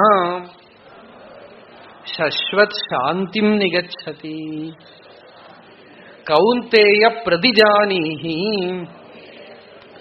നമേ ഭക്ത പ്രണശ്യതി. എന്റെ ഭക്തന് നാശമല്ല അർജുന. ആരെന്നെ ആശ്രയിച്ചിരിക്കണോ അവൻ ഇപ്പോഴൊക്കെ കുറെ ദുരാചാരം അവന്റെ അടുത്ത് ഉണ്ടെങ്കിൽ പോലും പെട്ടെന്ന് അവൻ സദാചാരിയായിട്ട് തീരും. ധർമാത്മാക്കളിൽ വെച്ച് ഏറ്റവും വലിയ ധർമാത്മാവായിട്ട് തീരും അവൻ. അവന്റെ ഉള്ളിൽ ധർമ്മമേഘ സമാധി എന്നൊന്ന് ഉണ്ടാവുന്നതാണ്. എന്നുവെച്ചാൽ അവൻ ധർമ്മപ്രസൂവായിട്ട് തീരും. അവന്റെ ഉള്ളിൽ നിന്നും ലോകത്തിൽ അനേക ധർമ്മകാര്യങ്ങൾ നടക്കും. ശാശ്വതമായി ശാന്തി, നിർവികൽപജ്ഞാനമാകുന്ന സമാധി അവന് സിദ്ധിക്കും. ഹേ കൗന്തേയ അർജുന, നല്ലവണ്ണം അറിഞ്ഞുകൊള്ളുക, ഭക്തന് നാശമല്ല. നമേ ഭക്ത പ്രണശ്യതി. ഈശ്വരന്റെ സത്യവചനാണ്. അതുകൊണ്ട് ഭയപ്പെടാതെ കണ്ണു മൂടിക്കൊണ്ട് ഓടിക്കൊള്ളാം. ഭാഗവതത്തിൽ ഏകാദശത്തിൽ ഭഗവാൻ നവയോഗികൾ പറഞ്ഞു, ഒരിടത്ത് കാല് തെറ്റില്ല, എരടില്ല, വീഴില്ല, ഞാൻ നോക്കിക്കൊള്ളാം. ന സ്ഖലേത് ന പതേതിഹ. ഒരു സ്ഖലനമോ ഒരു പതനോ ഉണ്ടാവില്ല. ഈശ്വരനെ ആശ്രയിച്ചുകൊണ്ട് ഓടിക്കൊള്ളാം. പ്രാരബ്ധം ഓടുക എന്ന് വെച്ചാൽ എന്താർത്ഥം? പ്രാരബ്ധം എവിടെ കൊണ്ടിട്ടാലും നമ്മളുടെ മുഖ്യാവലംബം ഭഗവാനാണെങ്കിൽ ഭയപ്പെടാനൊന്നുമില്ല. നിങ്ങളുടെ സാമർത്ഥ്യമാണെങ്കിൽ സൂക്ഷിച്ചോളാം. നിങ്ങളുടെ അറിവ്, നിങ്ങളുടെ സാമർത്ഥ്യം, നിങ്ങളുടെ കഴിവ്, നിങ്ങളുടെ സ്കിൽ, നിങ്ങളുടെ പ്രൊഫിഷ്യൻസി, നിങ്ങളുടെ എഫിഷ്യൻസി എന്തൊക്കെ ഉണ്ടെങ്കിലും എവിടെ വേണമെങ്കിൽ സ്ഖലനോ പതനോ ഉണ്ടാവാം. അതുകൊണ്ട് മാമാശ്രിത്യ യതന്തി. ആ ആശ്രയമാണ് ഇവിടെ ധർമ്മം. മാം ഹി പാർത്ഥവ്യപാശ്രിത്യ ഏപി സ്യുഹു പാപയോനയഃ സ്ത്രിയോ വൈശ്യാഃ തഥാ ശൂദ്രാഃ തേപി യാന്തി പരാം ഗതിം. ഹേ അർജുന, എന്നെ ആശ്രയിച്ചുകൊണ്ട് ഏത് യോനിയിൽ ജനിച്ചവനാണെങ്കിലും വേണ്ടില്ല. ചിലപ്പോ ദുഷ്ടവംശത്തിൽ ജനിച്ചവനായിരിക്കും പ്രഹ്ലാദൻ, ഹിരണ്യകശിപുവിന്റെ ബീജമാണ്. എന്നിട്ടും ഭഗവാനെ ആശ്രയിച്ച് പരമഭാഗവതനായിട്ട് തീർന്നു, അല്ലേ? വൃത്രൻ, അസുരൻ പരമഭാഗവതനായിട്ട് തീർന്നു. നേരെ മറിച്ച് നല്ല വലിയ വലിയ കുടുംബത്തിലുള്ളവര്, നല്ല സദാചാര അനുഷ്ഠാനങ്ങൾ ശാസ്ത്ര പാണ്ഡിത്യമൊക്കെ ഉള്ളവര് ഭഗവതാശ്രയം ഇല്ലാത്തതുകൊണ്ട് നിഷ്ഠരാവണില്ല. അപ്പോ ഭഗവതാശ്രയം ഉണ്ടെങ്കിൽ ഏത് യോനിയിലുള്ള ആളാണെങ്കിലും വിമുക്തരാകും. സ്ത്രീയോ വൈശ്യ, അവർ സ്ത്രീകളാവട്ടെ, അവർ വൈശ്യരാവട്ടെ, അവർ ശൂദ്രരാവട്ടെ, ക്ഷത്രിയരാവട്ടെ, ബ്രാഹ്മണരാവട്ടെ, ഏത് ജാതിയിലോ ഏത് വംശത്തിലോ ഏത് മതത്തിലോ ഏത് സംഘത്തിൽ ചേർന്നവനാവട്ടെ, ആരാണോ ഭഗവാനെ ആശ്രയിക്കുന്നത് അവൻ വിമുക്തനാവും. ലോകത്തിനെ ആശ്രയിക്കണവൻ ഒരുപക്ഷെ അതിനുവേണ്ടി ഭഗവാനെയൊക്കെ പൂജിച്ചാലും അത് ഭഗവതാരാധനയല്ല. സമയം പോയി. കിം പുനർബ്രാഹ്മണാഃ പുണ്യാഃ ഭക്താ രാജർഷയസ്തതാം അനിത്യമസുഖം ലോകം ഇമം പ്രാപ്യ ഭജസ്വ മാം. കൺക്ലൂഷൻ. ഈ അധ്യായത്തിന്റെ അവസാനം ഭഗവാൻ പറയാണ്, അർജുന, ആര് വേണമെങ്കിൽ രക്ഷപ്പെടും. പിന്നെ നല്ല ഉയർന്ന ബ്രാഹ്മണ കുലത്തിൽ ജനിച്ച് വേദാധ്യയനത്തിന് ഭാഗ്യം കിട്ടി, ലബ്ധ്വാ കഥഞ്ചിൻ നരജന്മദുർലഭം തത്രാപി പുംസ്ത്വം ശ്രുതിപാരദർശനം യസ്തു ആത്മമുക്തോ ന യഥേത മൂഢധീഃ സ ആത്മഹാ സ്വം വിനിഹന്തി അസദ്ഗ്രഹാത്. ആചാര്യസ്വാമികൾ വിവേകചൂടാമണിയിലെ ഒരു ശ്ലോകാണ്. ബ്രാഹ്മണനായി ജനിച്ചു, വേദാധ്യയനം ചെയ്തു, ഒക്കെ ഭാഗ്യം കിട്ടിയിട്ട് ആരാണോ ആത്മസാക്ഷാത്കാരത്തിന് യത്നിക്കാത്തവൻ അവൻ ആത്മഹത്യയാണ് ചെയ്യണത്. അതുകൊണ്ട് ഒരു ബ്രാഹ്മണ യോനിയിൽ ജനിച്ചു, ക്ഷത്രിയനായിട്ട് ജനിച്ചു, രാജഋഷികൾ, എത്രയോ ഋഷികൾ ക്ഷത്രിയന്മാരിൽ ഉണ്ടായിട്ടുണ്ട്. ആ പരമ്പരയിലൊക്കെ ജനിച്ചിട്ടും ആരാണോ ഭഗവത് പ്രാപ്തിക്ക് യത്നിക്കാത്തത് അവന്റെ ജീവിതം വ്യർത്ഥമാണ്. ഈ ലോകത്തെ ആശ്രയിക്കേണ്ട അർജുന. അനിത്യം അസുഖം ലോകം. ലോകം സൃഷ്ടിച്ച ആൾ തന്നെയാണ് പറയണത് ഇതില് മാനുഫാക്ചറിങ് ഡിഫക്റ്റ് ഉണ്ട് എന്ന്. ഭഗവാൻ പറയണത് ഇത് അനിത്യമാണ്, അസുഖമാണ്. ഇതിവിടെ നിത്യമില്ല. നീ എന്തൊക്കെ വലുതായിക്കോളൂ, അൾട്ടിമേറ്റ്ലി ഇറ്റ് വിൽ എൻഡ്. ഒരു പിടിച്ചാരം, അത്രയേ ഉള്ളൂ. എത്ര വലിയ ആളാവട്ടെ ഒക്കെ പോയില്ലേ, ഇല്ലേ? ആരൊക്കെ പോയി? എത്രയോ വലിയ വലിയ ആളുകളൊക്കെ പോയി. ഭട്ടിർ നഷ്ട ഭാരവിസ്തോപി നഷ്ട. ഒരു കള്ളം പറഞ്ഞു, രാജാവ് പറഞ്ഞു തൂക്കിക്കൊല്ലുവനെ എന്ന് വിധിച്ചു. അപ്പൊ ആ കള്ളൻ ഒരു ശ്ലോകം ചൊല്ലിത്രേ, ഭട്ടിർ നഷ്ട ഭാരവിസ്തോപി നഷ്ട ഭിക്ഷുർനഷ്ട ഭീമസേനോപി നഷ്ട ഭുക്കുണ്ടോഹം ഭൂപതിസ്ത്വം ചരാജൻ ബദ്ധാവല്യാം അന്തകസ്ഥം പ്രവിഷ്ട. ഭട്ടി എന്ന് പറഞ്ഞൊരു വലിയ കവി ഉണ്ടായിരുന്നു, അയാൾ മരിച്ചുപോയി. ഭാരവി എന്ന് പറഞ്ഞൊരു കവി ഉണ്ടായിരുന്നു, അയാളും മരിച്ചുപോയി. ഞങ്ങളുടെ അവിടെ ആരും അറിയാത്തൊരു ഭിക്ഷു ഉണ്ടായിരുന്നു, അയാളും മരിച്ചുപോയി. നല്ല ശരീരം കൊഴുത്തു വളർത്തിയ ഒരു ഭീമസേനൻ ഉണ്ടായിരുന്നു, അവനും ചത്തുപോയി. ഇപ്പൊ ഞാനിതാ, എന്റെ പേര് ഭുക്കുണ്ടെന്ന് പേര്. ഇപ്പൊ നോക്കുമ്പോ ആൽഫബറ്റിക് ഓർഡറിലാണ് യമൻ പിടിച്ചുകൊണ്ട് വരുന്നത്. ഭട്ടി, ഭാരവി, ബാ, ബാ, ബി, ബി, ഭൂ വരെ വന്നു. ഭൂപതി സ്വംസരാജൻ, അടുത്ത ആള് നീ. ബദ്ധാവല്യാം അന്തകസ്ഥം പ്രവിഷ്ട. ആരൊക്കെ മരിച്ചിരിക്കണം? ഇപ്പൊ മരിക്കണതിലാണോ ഇപ്പൊ വലിയ കാര്യം? എത്ര വലിയ ആളാവട്ടെ, എത്ര പേരും പ്രസിദ്ധി ഉണ്ടാവട്ടെ, എന്തൊക്കെ സമ്പദ് സമൃദ്ധി ഉണ്ടാവട്ടെ, നോബൽ പ്രൈസോ എന്തു പ്രൈസ് വേണമെങ്കിൽ വാങ്ങിക്കട്ടെ, ഒരു ദിവസം ആള് പോയി, മരിച്ചു. ബദ്ധാവല്യാമന്തകസ്ഥം പ്രവിഷ്ട. ഒരാള് നോബൽ പ്രൈസ് കിട്ടിയില്ല എന്ന് പറഞ്ഞ് തൂങ്ങി മരിച്ചു. വേറെ ഒരാള് നോബൽ പ്രൈസ് കിട്ടിയ സന്തോഷത്തിൽ ഹാർട്ട് അറ്റാക്ക് വന്നു മരിച്ചു. രണ്ടുപേരുടെ മരണമാണ്. രണ്ടുപേരും തുല്യം തന്നെ, കിട്ടിയവനും കിട്ടാത്തവനും രണ്ടുപേർക്കും എന്താ വ്യത്യാസം അല്ലേ? ഒരാൾക്ക് നോബൽ പ്രൈസ് കിട്ടിയെന്ന് അറിഞ്ഞപ്പോ അപ്പൊ പോയി. ബദ്ധാവല്യം അന്തകസ്ഥം ഒക്കെ. അതുകൊണ്ട് അനിത്യം അസുഖം ലോകം. ഭഗവാൻ പറയണത് ലോകം ഇരിക്കാൻ കൊള്ളില്ല അർജുന എന്നാണ്. ഇത് അനിത്യമാണ്. നീ എന്തൊക്കെ അച്ചീവ് ചെയ്തോളൂ, you will not be happy. Physical plane you cannot be absolutely happy. Mental plane also you cannot be absolutely happy. Deep down within you, in the deepest core, you have to touch the deepest core, the center where you are one with God. ഈശ്വരനുമായി ഒന്നായിട്ടിരിക്കണം. ആ തലത്തിൽ പോയാൽ പൂർണ്ണായി. അവിടെ ശാന്തി ശാന്തി. അതുവരയ്ക്കും അനിത്യം അസുഖമാണ്. Comparative ഹാപ്പിനെസ്സേ ഉള്ളൂ. ഇയാളെക്കാൾ ഇയാൾ ഭേദം, ഇയാളെക്കാൾ ഇയാൾ ഭേദം, കുറച്ച് വ്യത്യാസമാണ്. വലിയൊരു വ്യത്യാസമൊന്നുമില്ല. ചിലപ്പോ ഭിക്ഷക്കാരൻ റോഡിൽ കിടന്നുറങ്ങണു, വലിയ പണക്കാരൻ AC റൂമിൽ കിടന്ന് ഉറങ്ങാതിരിക്കണു, അത്രയേ ഉള്ളൂ. കാര്യം നോക്കിക്കൊള്ളാം. ഒരു സമാധാനമില്ല. പലരെയും കാണുന്നുണ്ട്. ഇപ്പൊ ഞങ്ങൾക്ക് ഭഗവാൻ തന്നിരിക്കുന്ന ഒരു വഴി അതാണ്. പലരും വന്ന് സംസാരിക്കുമ്പോൾ കാണാൻ നമുക്ക് വലിയ വലിയ പണക്കാര്, വലിയ വലിയ ആളുകൾ, പല പല സമൃദ്ധിയിലുള്ള പൊസിഷനിലുള്ള ആളുകൾ. എങ്ങനെ സമാധാനം ഉണ്ടാവും? കാരണം സമാധാനം ലോകത്തിലൊന്നുമില്ലേ, പുറത്തൊന്നുമില്ലേ, പുറത്ത് ഒരു സ്ഥലത്തുമില്ല. ഈ വേദാന്ത വിചാരം ഒഴിച്ച് വേറെ ഒരു വഴിക്ക് വളച്ചു പിടിച്ചാലും അവസാനം ഈ സത്യത്തിൽ നിഷ്ഠനാവാൻ പറ്റില്ല. അതുകൊണ്ട് അവസാനം നാന്യഃ പന്ഥാ വിദ്യത്തെ അയനായ. ആത്മസാക്ഷാത്കാര, ആത്മജ്ഞാനം, ഭഗവത് പ്രാപ്തി, ഭഗവത് ഭക്തി, ഭഗവത് ശരണാഗതി. ആ ഭഗവത് പ്രാപ്തി, ഭഗവാനോട് ഭക്തി ഉണ്ടോ, സന്തോഷമായി.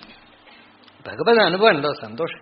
ഭഗവത് ആശ്രയം എന്നുള്ള ധർമ്മത്തിനെ വെച്ചുകൊണ്ട് സൗഖ്യമായിട്ടിരിക്കാം. പണം ഉണ്ടെങ്കിലും ഇല്ലെങ്കിലും, ആരോഗ്യം ഉണ്ടെങ്കിലും ഇല്ലെങ്കിലും, എന്തൊക്കെ വിഷമങ്ങളുണ്ടെങ്കിലും ഭജനുണ്ടോ, മാം ഭജസ്വ. ഭഗവാൻ പറഞ്ഞു എന്നെ ഭജിക്കാന്ന്. ലോകത്തിൽ വന്ന എന്താ പണി? എന്നെ ഭജിക്കൂ. മാം ഭജസ്വ, എന്നെ ഭജിക്കാം. എങ്ങനെയാ ഭജിക്കേണ്ടത്? മന്മനാഭവ മദ്ഭക്തോ മദ്യാജീ മാം നമസ്കുരു മാമേ വേശ്യസി യുക്ത്വൈവം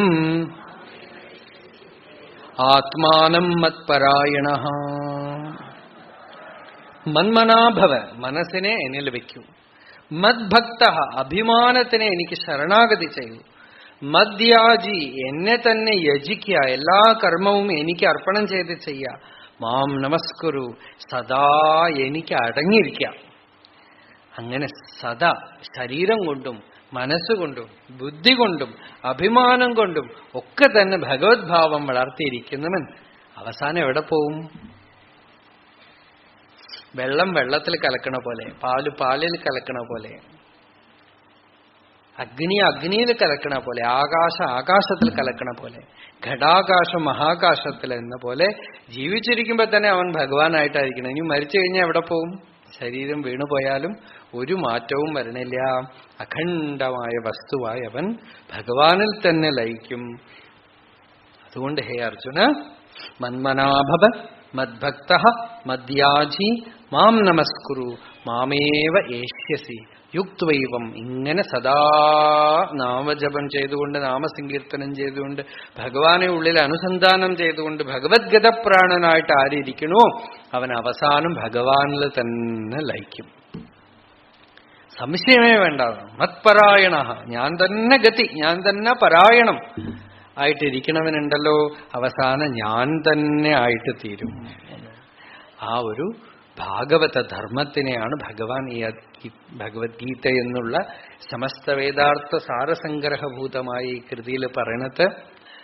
അത് നമ്മൾ രാജവിദ്യാ രാജഗുഹ്യം എന്ന 9-ാം അധ്യായത്തിനെ ഈ വർഷം കണ്ടു. അവസാനത്തെ 1-2 ശ്ലോകങ്ങൾ അടുത്ത അധ്യായം പറയുമ്പോൾ വീണ്ടും നമുക്ക് കാണാം. അതുകൊണ്ട് ഇപ്പൊ ചുരുക്കി പറഞ്ഞു എന്ന് വിചാരിക്കേണ്ട.